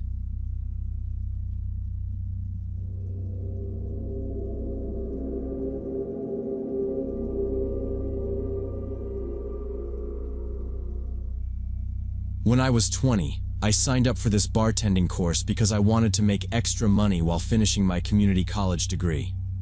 The classes met 3 evenings a week at the community center downtown. Nothing fancy, just 12 people learning how to mix drinks and deal with customers. Our instructor Roger was this old-school bartender who'd worked in the industry for 30 years, knew every cocktail by heart, and taught us the real skills you need behind a bar. From day one, I noticed this woman named Valerie who always sat in the back corner and stared at me constantly.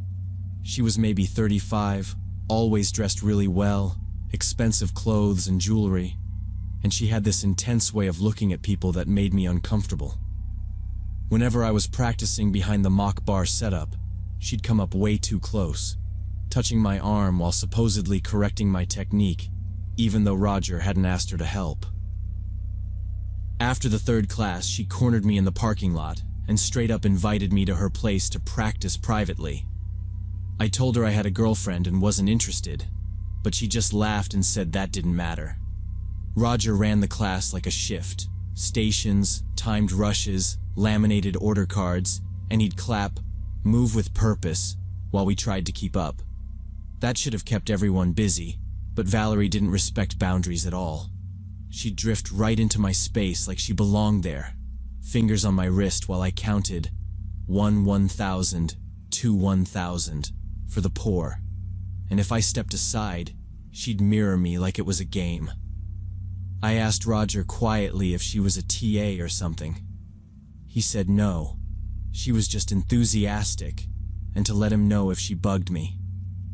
The next class, she leaned on the bar and asked what nights I was free, then smiled when I didn't answer. It sounds small, but the way she stood like she owned the floor made me feel pinned. I started packing up faster than everyone else. New rule for myself: leave in a group, don't walk out alone. After the third class, I thought maybe I'd imagined how bold she was, and then the parking lot thing happened. Her heels on the pavement, keys in her hand, that casual, "Come by, I've got a full bar at home, you can practice on me" line like we'd already agreed. I said no again, added the girlfriend part, and she tilted her head and said, "That's cute," like I'd told a joke. I got in my car and locked it before answering a text, which felt dumb, but I had that prickly sense you get when someone is too interested and not hearing no. I drove home with my phone face down because the whole thing made me feel watched, even though I knew she was behind me in that lot. The next week she brought me this expensive bartending tool set, like $200 worth of shakers and strainers and jiggers, claiming it was a gift because I was so talented. I refused to take it, which seemed to piss her off, but she kept insisting until I literally walked away from her. My buddy Dennis from the class pulled me aside and warned me that Valerie had been asking other students about me, where I lived, if I was single, creepy stuff like that. Then the Instagram messages started. First just compliments about my natural talent and great smile, then getting more sexual and direct. I blocked her account, but she made a new one within a day and kept messaging. When I complained to Roger, he had a talk with her, and she actually disappeared for 2 classes, which gave me hope this was over. But I should have known better, because the next week she came back acting like nothing had happened, just staring at me the whole time. Dennis joked about wearing a fake wedding ring to class, or swapping stations with me so she couldn't hover, and for one session he planted himself between us like a bouncer. She just repositioned, eyes past him, and locked on me. I kept it professional, no replies online, no small talk in person, and told Roger I wanted everything documented. He nodded and said, "You're doing the right thing," and reminded me the center had policies. That night, I got a burner-looking account DM that just said, "Blocking doesn't erase chemistry," which made my stomach drop because she was treating it like a flirtation, not a boundary. I screenshotted everything and sent it to myself, then tightened up my routine, head on a swivel leaving the center, straight to my car, no detours. Then things escalated beyond the classroom. I started seeing her places I hung out, the coffee shop where I met friends, the bus stop near my house, even outside my community college one afternoon. She never approached me, just stood at a distance watching, which was somehow worse than if she'd come up and said something. I told my mom, who's been a detective with the city police for 20 years, and she took it seriously right away. Mom contacted the community center management, filed a formal harassment complaint, and made it clear that if Valerie didn't back off, there'd be legal consequences. Valerie apologized to the center director, claimed she'd misread my signals, and would keep her distance. For a week, everything seemed calm, and I started to relax a bit. The course was almost over anyway, just 2 more weeks, including the practical exam where we'd work in a real bar. The practical was at a downtown bar that partnered with the course, and we'd each get a Friday night shift under their head bartender. My turn came and I was excited. Real customers, real tickets, time to show what I learned. About an hour in, Valerie walked in, came straight to my rail, sat in front of me, and said for nearby tables, "Finally we can spend time together in the right setting, baby." I kept working and told her to leave. She smirked, ordered a martini, and demanded I make it. I refused and waved the manager over. She shot her hand across the well, clamped my wrist, nails digging, and hissed, "I paid for this whole course just to be near you. You belong to me." That's when my mom walked in, still in uniform from a call nearby. She cut through the crowd, took in the grip on my arm and the room going quiet, flashed her badge, and said to let go. Valerie released me and switched to a bright voice about how we were just kidding, that I'd been flirting for weeks. I held up the nail marks and told Mom about the messages and the apology at the center. Mom asked the manager if the bar had cameras. He pointed to the dome above the taps. Mom stepped aside so she wasn't blocking the terminal, asked Valerie for ID. When Valerie balked, she repeated the request like it wasn't optional. Valerie slid her license over. Mom verified it, relayed it into her shoulder mic for the record, and said Valerie was being documented for harassment and stalking. The manager started a written incident report and signed it with the time. Roger came from the back, saw my wrist, and said he'd warned Valerie weeks ago, which established a pattern. Mom explained the restraining order process, and before the night ended, Valerie was served a temporary no-contact order. No coming near me, no social media, no showing up where I'm scheduled. She tried one last soft smile and called it a misunderstanding, but Mom had her sign the service acknowledgement and escorted her outside with the manager. I finished the practical on autopilot, passed, and completed the course the next week. I took a job across town at a place that scans IDs at the door and enforces a zero-tolerance policy for harassment. For a couple months it was quiet. No weird DMs, no cars idling near my block. I still saved everything, screenshots, dates, times. Then an Instagram followed me and DM'd in a college kid voice asking about bartending, but the punctuation and phrasing were the same. I didn't answer. I screenshotted it and called Mom. She compared it to the prior report, printed it, and paid Valerie another visit. Official this time. She brought the incident report, the new account printouts, and the temporary order, and said any contact, even through fake profiles, violated the order and could mean jail. She laid out the penalties: arrest, fines, licensing issues.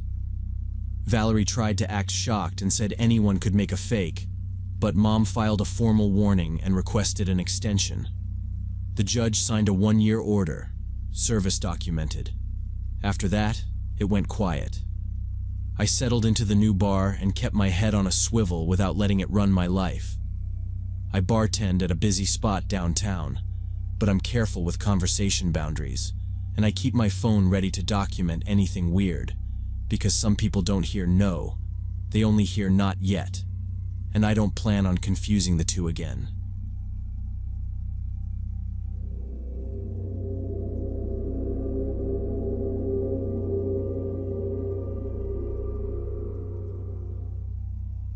Last summer, my sister Linda and I decided to go camping for the weekend at a state national park. It was 3 hours drive from our city.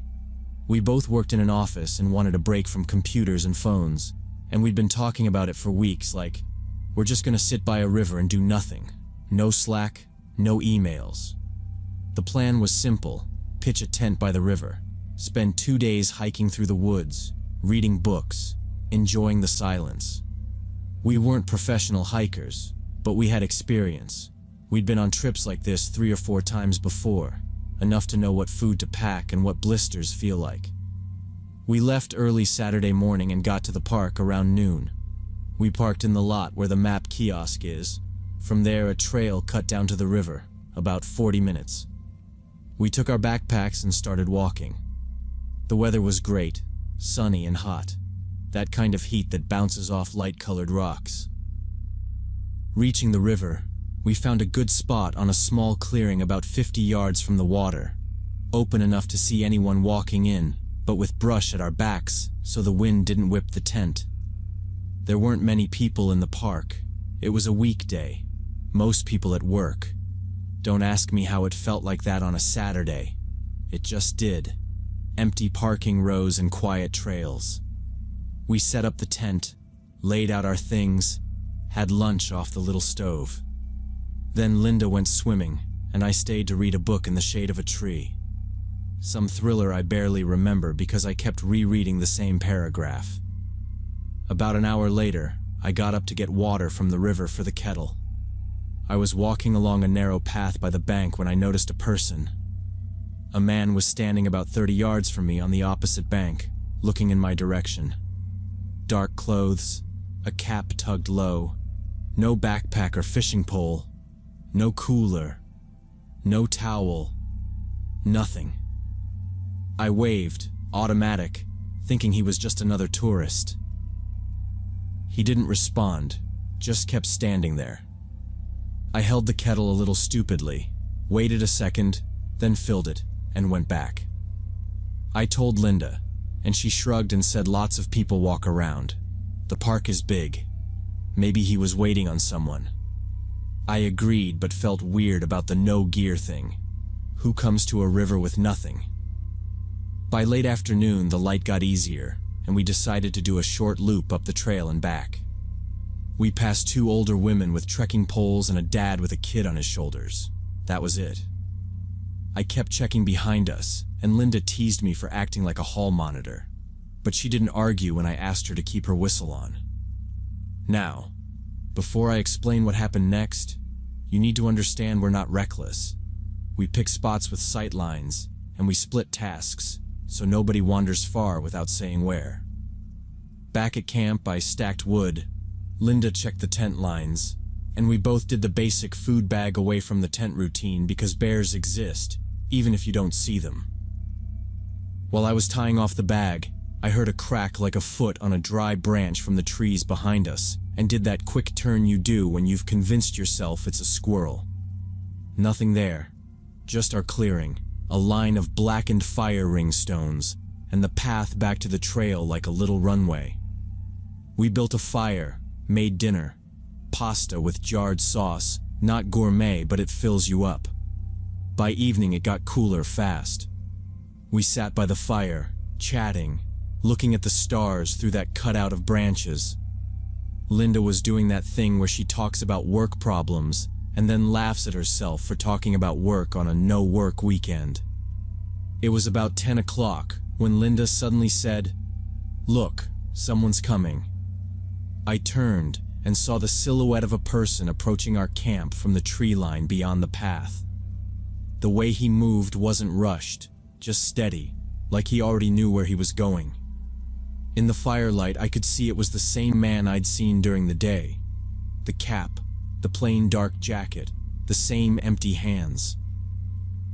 He stepped to the edge of our clearing and stopped like he'd hit an invisible fence. I stood up and said, "Good evening. Do you need something?" Trying to keep my tone level, palms open by my sides and not near the knife on the camp table because I didn't want to escalate anything. He was silent for about 10 seconds, long enough for me to hear the river in the gap. Then he asked if we knew where a specific place was. He said a name that sounded like a side trail or a campsite number, like Stone Ridge Spur or something. I didn't catch it exactly. "Sorry, we're not sure where that is," I said, and I added that the map kiosk was back up by the lot if he needed one, which was me basically saying, "You should be up there, not here." He kept smiling, but it didn't reach his eyes, and looked at us for another moment. Linda set her mug down, and I heard the little click on the enamel. He didn't ask a follow-up, didn't point, didn't look around like he was actually lost. He just turned, pivoted on his heel in this neat little half-circle, and wandered back into the woods. He didn't say anything else. I looked over at Linda, both of us equally mystified and unnerved, and we just watched the dark swallow him up like he'd been there before. After we were sure he was gone, Linda asked if that was the same person I'd seen before. I couldn't be 100% sure, but I was fairly confident it was. Same build, same cap, same nothing in his hands look. We spent the rest of that night by the fire trying to think of reasons the man would be out there like that. Maybe he'd gotten separated from friends. Maybe his phone died. Maybe he was embarrassed to admit he was lost.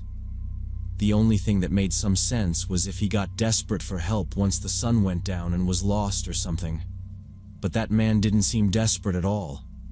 He asked for directions like everything was normal, like he was practicing lines. He also wouldn't have just left after asking one question, right? If you're lost, you ask for the map, or you ask to warm up by the fire, or at least say thanks. We were both getting a little freaked out, so we let the conversation die. Linda said, "Let's lock stuff down and sleep. We can leave early if you want." And I nodded, because that was a reasonable plan. We let the fire burn out and climbed into our tent. I clipped my whistle to the lantern loop and put the little folding knife inside the mesh pocket by my head. Linda double-checked the zipper and said, half joking, "Bears and weird dudes, pick your fighter," and I told her to set her phone's flashlight within reach. Wind moved a little through the brush, but otherwise the clearing felt tight, like everything outside it had stepped back a few inches. I could still smell the pasta on the pot lid even after we sealed the food bag higher. We lay there without talking. I set an alarm for first light and told myself to sleep in 10-minute chunks, which never works but makes you feel like you're doing something. At some point Linda's breathing steadied, and I kept counting to 60, counting again, listening for anything that wasn't river or insects. I tried to sleep, lying there for at least an hour just listening to the sounds of the woods.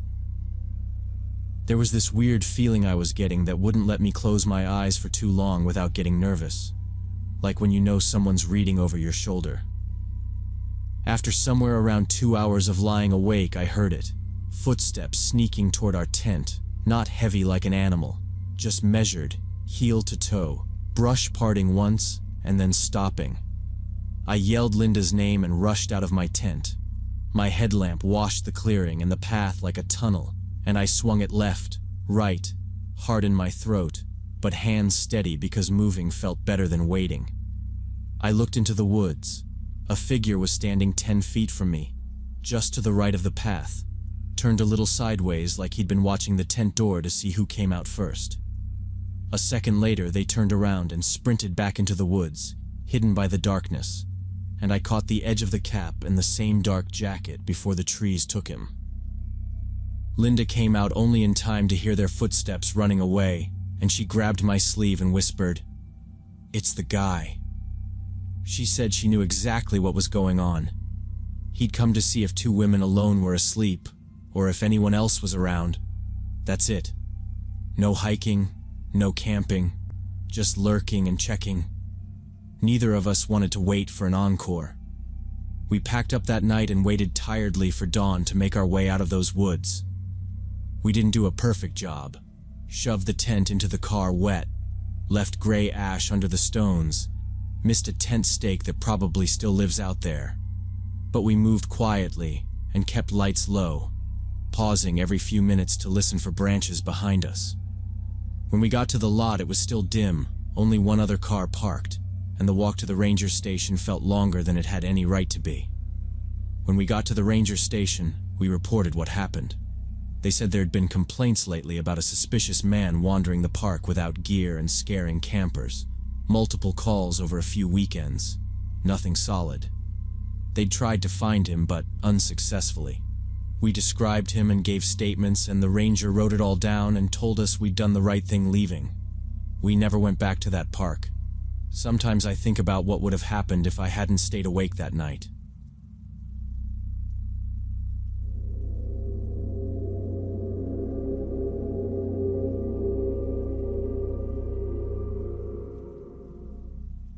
Last spring, I attended a biology conference in Berkeley, my first major academic event as an undergraduate intern from Oregon.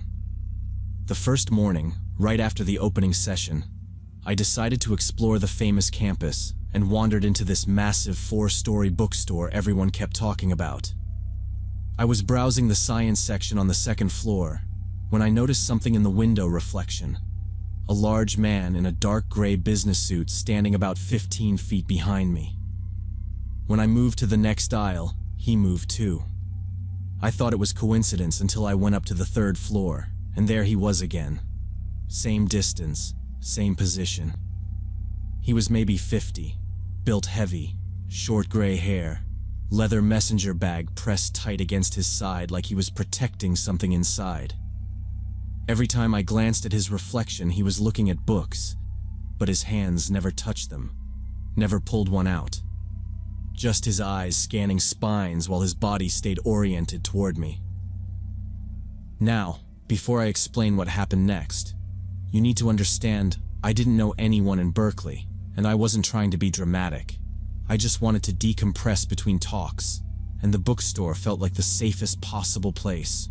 Neutral, public, staff around, exits on every floor. Still, little things piled up. When a student squeezed past me, I shifted right, and the guy shifted right too, keeping that gap like we were attached by a tape measure. He wore dark sunglasses indoors, which I only really clocked after the third coincidence, and that, more than anything, messed with my head, 'cause I couldn't confirm where his eyes were pointed. I did this dumb thing where I pretended to text while using the black screen as a mirror, and he angled with me, shoulders still turned my way. It felt planned. I tried testing it by going to the fourth floor, then back down to the second, wandering through different sections randomly. He followed every move, keeping that exact same distance like he'd measured it. I told myself maybe he was store security, or maybe he thought I was stealing. I wasn't. But he didn't have a radio or a badge, and the messenger bag looked personal. Near the stairwell, I pretended to tie my shoe, then untied and retied just to see if he'd drift. He stopped exactly 15 feet out and pretended to check his tablet, and I realized I had never seen him actually unlock it. I walked past a sales table as if I had somewhere to be, and paused at a campus events flyer. He paused too. It was like walking with a shadow that refused to touch. On the third floor, there was a reading area with study tables, and I sat down in the far corner, pulled out my laptop like I was going to work. He sat 3 tables away, opened a tablet, but I could see in the reflection of his sunglasses that he wasn't looking at the screen. He was looking at me. For 20 minutes, neither of us moved. This weird, silent standoff in a quiet room with 5 or 6 people scattered around. A vending machine hummed, a chair squeaked, someone coughed, nothing else. I kept planning what to say if I had to ask for help without sounding unhinged. I texted my lab mentor about the morning talks and added a throwaway, "See you later," which was really just me leaving a breadcrumb. I hated that I was even thinking like that. I started making little moves to see what he would do. Took a sip at the water fountain, shifted my chair, closed, then opened my laptop, and he mirrored the sit-still part perfectly, which somehow felt more intentional than pacing. He wanted me to know he was there without making a scene, like he'd rehearsed being non-confrontational while still being in my space. A woman near the window rustled a newspaper, looked up, and then looked back down. I bounced between I'm paranoid and I'm not wrong. Anger edged in too, because who does this? Why here? Why me? Finally, I'd had enough. I stood up, walked straight to his table, and looked him dead in the face. "Are you following me?" I kept my voice quiet, but firm. He actually flinched, like he genuinely didn't expect me to confront him. Up close, the suit looked expensive, and a little travel wrinkled. For a few seconds, he just sat there, mouth slightly open, then mumbled that I looked like his daughter, that he meant no harm. He trailed off. His hands hovered over the tablet like he needed a prop. I held his gaze and didn't blink. "Then stop," I said. He nodded too fast, slid the tablet into the bag like he was hiding a mistake, and stood. I stepped aside to give him a lane because getting in his way didn't feel smart. He smelled like cologne over airplane air. He moved to the stairwell instead of the elevator, head down, almost a shuffle. I stayed planted and counted slowly in my head. When I hit 30, I walked to the railing and looked over the atrium. I caught the gray jacket merge into the ground floor crowd near the registers, and then he exited through the glass doors. He didn't look back. I waited there longer than I want to admit, pretending to read a textbook buyback notice while keeping one eye on the entrance. A staffer asked if I needed help, and I said I was waiting for a friend and forced a smile I didn't feel. Calling the police to report a feeling felt pointless. I gave it 5 more minutes, watching for sunglasses in the stairwell window. Anything. Nothing. I spent the next few hours at the conference completely absorbed in presentations, talking to other students, meeting professors, and honestly, I forgot about the whole thing. The guy was gone, probably embarrassed, problem solved. Around 9 p.m., I left through the campus skyway and headed to the open student parking garage where I'd left my rental car. The garage sat on the edge of campus, boxed in by low academic buildings, and the lighting was terrible, half the overhead fixtures either flickering or dead. I cut down the wide concrete path between rows of cars, counting aisles to remember where I'd parked, and then I froze. 15 meters ahead, leaning against a black SUV, was the same man in the gray suit, just standing there, looking directly at me. My stomach dropped like a stone. I didn't try to play it cool. I spun around and walked fast toward the brighter section near the entrance, because light equals people and cameras and maybe a call box. Behind me, I heard heavy footsteps on concrete, getting closer, not running but long strides, confident, and I didn't wait to see how close he'd get. I broke into a half-run down my original aisle, heart hammering loud enough to feel in my neck, fumbling in my bag for my keys. I knew exactly which corner spot I'd picked earlier. Dim, near a column, great shade from the afternoon sun, terrible idea at night. And I cut between a compact sedan and a pickup to shave distance. The footsteps were closer now, maybe 30 feet, maybe less. I couldn't bring myself to look back and waste time. I yanked the key ring free so hard it snapped the tiny plastic tag from the rental counter, and it bounced off the pavement. I didn't stop to grab it. The car chirped when I hit unlock, a too loud sound that echoed, and I hated it immediately. I could hear him breathing now, or maybe that was me, but it pushed me harder. I rounded the last row and saw my car, silver, nose toward the wall, driver's side facing the dark gap between 2 pillars, and I aimed straight for it.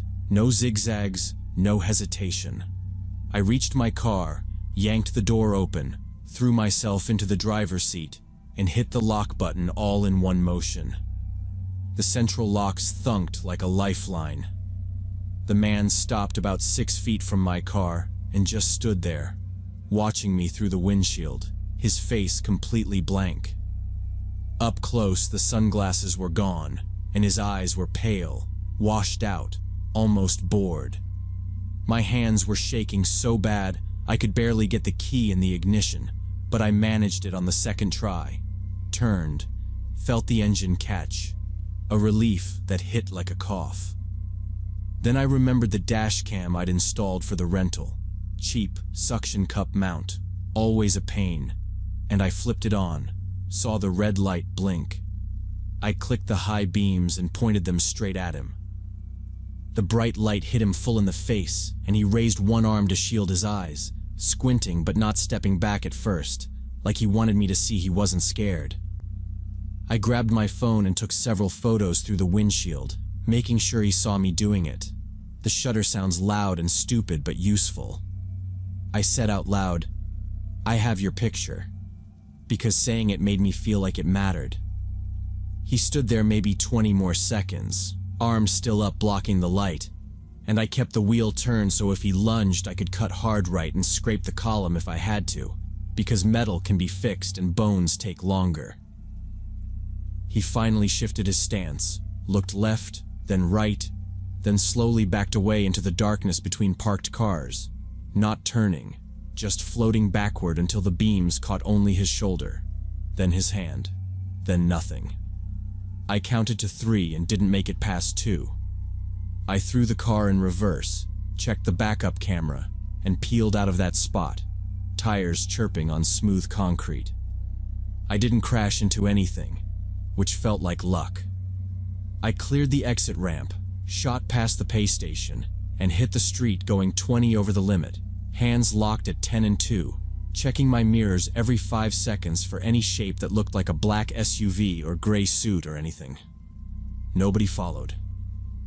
At a red light, I snapped 2 more photos of my own dashcam screen just in case the file corrupted, then realized the light had changed and drove the rest of the way with my jaw clenched so tight it ached. At the hotel, I parked under the floodlight near the front door, walked in with my bag and my keys in my fist like a jagged rock, and said nothing to anyone because I didn't want to start something I couldn't finish at midnight. I double-locked the room, slid the deadbolt, and pushed the desk chair under the knob on autopilot, then sat on the bed and went through the photos. They were grainy, but his face was there. I emailed them to myself, to my mentor, to my mom, to an account I never use, because redundancy felt like control. The next day, I filed a report with campus security, handed over the photos and the dash cam clip, told them the time, the aisle, the pillar number, the make of the black SUV, everything I had, and the officer wrote it all down, said they'd pull garage footage and send it to Berkeley PD, and I nodded a lot and thanked him, but I never found out if they caught him.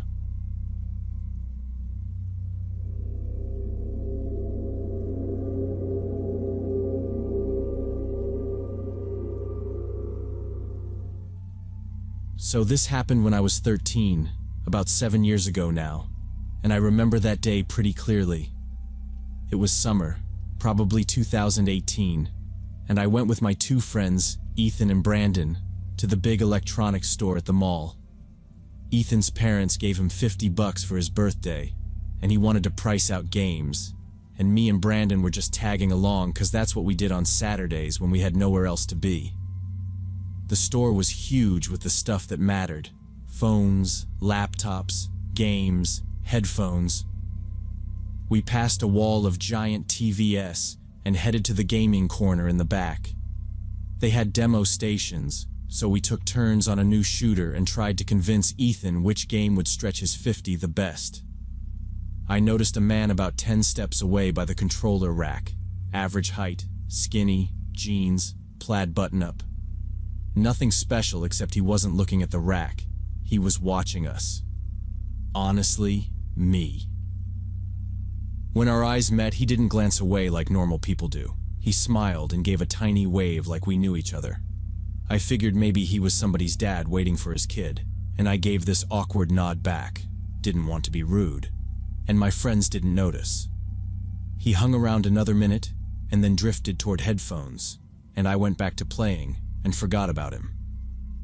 After a few more rounds, Ethan decided he wanted to check the aisle with the figures and game merch. We cut through the main aisle, me in the back, and when I looked over my shoulder, I saw the same guy again. He was like 20 meters behind us near the smartwatches, acting like he was reading a box, but his face was pointed down our way. That pulled at my stomach because it was weird to see him again in a different section right where we went next. I didn't say anything because I wasn't sure, and I didn't want to be that paranoid kid who ruins the trip over nothing. But I wanted to check. When we reached the figures aisle, I told them I was going to hit the restroom by the main entrance. Brandon said, "Hurry up, dude. They've got the rare ones locked up." And Ethan was already comparing price tags, so neither of them really looked at me. I cut across the floor. I kept my pace normal, glanced back twice, and didn't spot the guy anymore, which made me think maybe I just invented a problem. I do that sometimes when I'm bored. 2 minutes later, I came out of the restroom and decided not to go straight back. I veered toward the phone displays by the entrance and pretended to compare cameras. From there, you can see the whole middle. The circular information desk sits dead center like a little island, and I watched the aisles out of the corner of my eye like the school safety talk said to do. That's where I saw him again. He was at the information desk, standing just off-center, angled toward the figures section where I was supposed to return. He wasn't talking to the worker. He wasn't holding a brochure. He was just there, eyes fixed down that lane like he was waiting for someone to walk out. My heart did that fast thump, not panic, just a hard jolt, and I ran through dumb questions. Am I misreading this? Do I tell security? Do I tell my friends? And then what? He wasn't doing anything technically wrong. He was just in the store a lot in the exact places we were, which sounds stupid when you say it out loud. I pictured going up to the floor guy in the blue polo and saying, "Hey, there's a man looking at me," and getting the polite smile that means "kid, please." Going back to Ethan meant walking right through the lane he was watching, and that felt like the wrong move. So I waited. I experimented, I guess. He didn't act like a shopper. He didn't pick up a flyer or tap his phone. Hands in his pockets, weight shifting once, then still again, staring down the aisle. Every time a group passed, he did this tiny lean like he was checking faces as they came through. A mom with a stroller paused to ask the cashier something, and he stepped aside, then slid right back into the same spot, same angle. He hadn't glanced toward me once since I'd seen him, which weirdly made it worse, because it meant I wasn't just catching random eye contact. Why me? Did I look like someone he knew? Did I drop something? None of that made sense. It felt like he was expecting me to be the one who came out of that aisle. Now, before I explain what I did next, I'm not brave. I'm 13. I don't make big moves, but I can test things. So I stayed where I was, instead of returning to Ethan and Brandon. If I was wrong, no harm. If I was right, he'd show it. I slowed my breathing and used the black phone glass like a mirror without lifting my head. 30 seconds. A minute. 2. He stayed. He adjusted a shirt cuff, glanced toward the doors like he was checking the time without a watch, then put his eyes right back on the figures aisle and planted there, like a hunter pretending he wasn't in a blind. I took out my actual phone and typed, "Gonna be like 5 more minutes." Ethan sent back a thumbs up and a dumb sticker because that's Ethan, and I almost wrote more but stopped with my thumb hovering. Saying it out loud made it real, and also I didn't even know what it was. I didn't move. I stayed by the phones and kept watching what he would do next. He waited about a minute and then started toward the exit, not out the door, just stopping right at the glass and pretending to scroll his phone. He held it low like he wanted anyone looking to think he was bored. But every few seconds he lifted his eyes past the reflections and looked into the store dead toward the aisle where I was supposed to be. I kept my face angled at the phones like I was trying to compare prices I couldn't afford, and then I made the call I could live with. I went back to my friends. I moved steady, no sprinting, cut behind a TV display, then slid into the figures aisle and told them we should bounce because my mom wanted me home early. Total lie. Ethan shrugged and said he was ready to check out anyway. He grabbed a fighter game that was marked down to 30. Brandon joked about borrowing it first, and we headed for the registers. I made sure to put myself between them instead of trailing like usual, and out of the corner of my eye I saw him reappear inside the store, not hiding anymore, pacing parallel with us along another row like we were magnets pulling him, and he couldn't help it. We paid, the receipt printed too slow, and then we pushed through the security pylons into the mall. I glanced back and he was there at the store doorway, planted, watching us go. No pretending now. When our eyes met, he lifted his hand and gave that same little wave, like we were finishing a conversation we'd started without words. The wave froze me for a half breath, and then I felt Brandon bump my shoulder because I'd stopped walking and the crowd didn't care we were kids. I grabbed Ethan's sleeve and said, "Let's just go, like now." And he didn't argue. We moved fast down the main corridor toward the big exterior doors. not running but one notch under it. I checked glass reflections instead of turning my head like a movie taught me. Dumb, I know, but it works. And I saw the plaid shape step out of the electronics store and keep the same distance, not closing, not falling back, just steady. Brandon said his sister was picking us up at the main entrance, and I said, "Good, that's closer." And we cut around a sunglasses kiosk and a cart selling phone cases and hit the vestibule where people always clog up to text rides. We stopped at the main doors and parked ourselves near a trash can because it gave us something solid to put at our backs. Brandon texted his sister, "We're at the front," and I scanned left and right. The man didn't come all the way to the entrance. He hung back 20, maybe 30 yards, just inside the mall corridor, and leaned on a pillar like he'd suddenly remembered he had no reason to be outside. There were other people, teenagers, a security guard talking to a janitor, a family with bags, and he wasn't doing anything you could point at and say wrong. He just stood where we could see him, and he could see us. Nobody else noticed. A silver crossover pulled to the curb and honked twice, and Brandon said, "That's her." And we piled in, me in the back behind the driver, Ethan next to me, Brandon up front. The second the door shut and the lock clicked, my shoulders dropped like I'd been holding something heavy. His sister, Sam, she's like 20, asked why we were out early, and I just said, "Crowds." And she rolled her eyes and pulled into traffic. We didn't talk for a minute. I kept my face turned just enough to see the mall slide by the window, and I didn't spot him in the glass, or the curb, or the crosswalk, which should have made me feel dumb, but didn't. Halfway to Ethan's place, I told them about the guy, how I'd first seen him by the controllers, then smartwatches, then the info desk, and then the wave. And Ethan laughed at first, like a polite one, and said, "Dude, you freak yourself out all the time." I said, "Yeah, maybe." But Brandon twisted around in his seat and stared at me and said, "What if he wanted to grab you, though? Like for real?" Sam told him to knock it off, that it wasn't funny, and we shut up again. I don't know if he actually planned something or if he was just a creep who gets off scaring kids, and I can't prove which one. But I avoided that mall for months after, and even now I can still see his hand lift at the doorway with that cold, confident smile like he knew I couldn't do anything about it. And I think too much about whether I'd have noticed if I'd gone alone, or if I would have just wandered from aisle to aisle while someone watched and waited for their moment.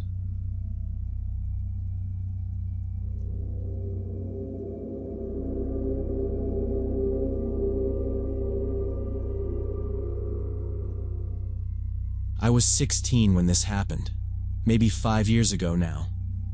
My parents went out of state for a weekend to visit relatives and left me home alone for the first time. They were nervous about it, but I convinced them I'd be responsible. I did the whole good kid routine, sent them a pic of the clean kitchen, told them I'd keep the door locked, all that. Saturday night I was bored, playing video games, ate some pizza. Around 10 p.m. I was scrolling through social media and got a message from a girl named Crystal. Her profile was new, only a few photos, but she looked attractive. Same school district. I recognized the banner from our local high school's group page. She said she'd seen my picture in the group and wanted to get to know me. We started messaging back and forth. Little stuff at first, like classes and music. Then she asked what I was doing that night. I told her my parents were out.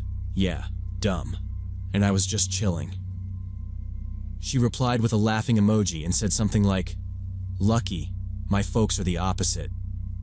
The conversation kept moving fast. Lots of short messages, a couple of selfies from her bathroom mirror that looked real but also not overly staged. I noticed the account had like 3 friends and no tagged pics, which was weird. But I told myself maybe she was just the type to keep things private. Why would I question it?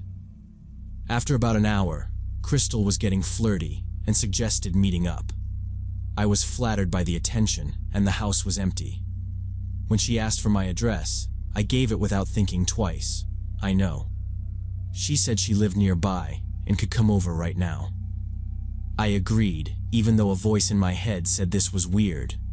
A girl I'd never met wanting to come to a stranger's house after midnight. I ignored that voice, told myself this is how older guys talk about shoot your shot, and waited, pacing around the living room nervously. I moved the pizza box to the trash, kicked a sock under the couch, did a quick smell check of myself like an idiot. Now, before I explain what happened next, you need to understand we live on a quiet street with one sodium street lamp out front that always hums, so you can see silhouettes but not faces from the window. Around 11:30 there was a knock at the door. I opened it, and there she was, Crystal, smiling, wearing a short jacket and jeans. Same girl from the selfies, or close enough that my brain said yes. She asked if she could come in and walked past me before I answered, like she'd done this 100 times. I closed the door and locked it out of habit. She said my house smelled like cologne and pizza, and laughed. Once inside, she asked to use the bathroom. I showed her where it was and went back to the living room. I felt weird standing there doing nothing, so I picked up my phone and then set it down again. While waiting, I looked out the window at the street. A dark sedan was parked at the curb, no dome light, engine may be off, hard to tell under the hum of the street lamp. In the dim light, I could make out another person sitting in the driver's seat. That seemed odd. Maybe it was her friend who drove her? Maybe they were waiting to make sure she was safe. I tried to rationalize it. People do that, right? A ride, a quick check-in, all good. 10 minutes passed and Crystal still hadn't come out of the bathroom. I was starting to feel anxious. The house wasn't big. You could hear the pipes when someone washed their hands. Nothing. I walked closer and heard her speaking quietly on the phone. I couldn't make out the words, but her tone was businesslike, not friendly like she'd been with me. Then I heard a sound from the backyard, like someone climbing over the fence. The neighbor's dog started barking, not that lazy half-bark either, the sharp kind that kicks you in the spine. I went straight to the kitchen window and tilted the blind with 2 fingers, and saw a figure in dark clothing cutting across our yard toward the back door, head down, moving like they already knew the path. Panic hit me hard and stupid, and I almost yelled, but I swallowed it and walked fast to the hallway, kept my steps light on the laminate because I didn't want whoever was out there to hear where I was. I went back to the bathroom door and told Crystal loudly that she needed to leave right now, like I was making a point for someone else to hear too. She opened up and stepped out looking calm, too calm, like she was clocking out of a shift. She asked if everything was okay, just that normal voice. And I lied and said my mom was about to come home so she had to go. And I made the lie bigger on purpose, told her my mom texted that she was almost here. She gave me a strange look, not confused, more like measuring. Then she nodded once and walked to the front door without arguing. I followed right on her shoulder to the threshold with the porch light off, opened it, and held it while she stepped out, and I kept my body in the frame so nobody outside could see in past me. I locked everything behind her the second she cleared the mat. Deadbolt, handle, chain, 3 quick clicks. Through the front window edge, I watched her go down the walkway quick, turn her head toward the side of the house like she was signaling something, then get in the dark sedan. It idled, pulled away slow like a patrol car trying not to look suspicious, and rolled to the corner before speeding up and disappearing under the dead street lamp at the end of the block. My hands were shaking. I didn't stand still. I went room to room in a loop and checked every lock, every window latch, even the garage door bolt and the little slider on the back door that keeps it from being lifted, and I kept the lights off so I could see out better if someone tried anything. I waited in the living room chair with my phone unlocked and one thumb over the call button, and I didn't sleep, and I watched the backyard through the narrow gap between the curtain edges until it got lighter. In the morning, I found a phone on the bathroom counter. Crystal had left it behind, screen down like a coaster. And that detail made my stomach drop in a different way because leaving a phone is either a mistake or a leash. I turned it on, and it opened to messages without a passcode. Dumb or planned, I couldn't tell. And at the top was a group chat. No names, just numbers with area codes near ours. The texts were fragments. Target confirmed. Then a pin of my street. Then, approach from rear. And a minute later, ready? And a thumbs up emoji from another number. And that sequence told me enough. I powered it off fast, and wrapped it in a paper towel and took it outside to the bin by the curb. Dropped it under coffee grounds and a pizza box. Then I went back inside and called my friend to come stay with me. No details on the phone. Just, "Can you come crash here now? I'll explain." He came over 30 minutes later with his hoodie up and a baseball bat from his trunk, like a joke that wasn't a joke.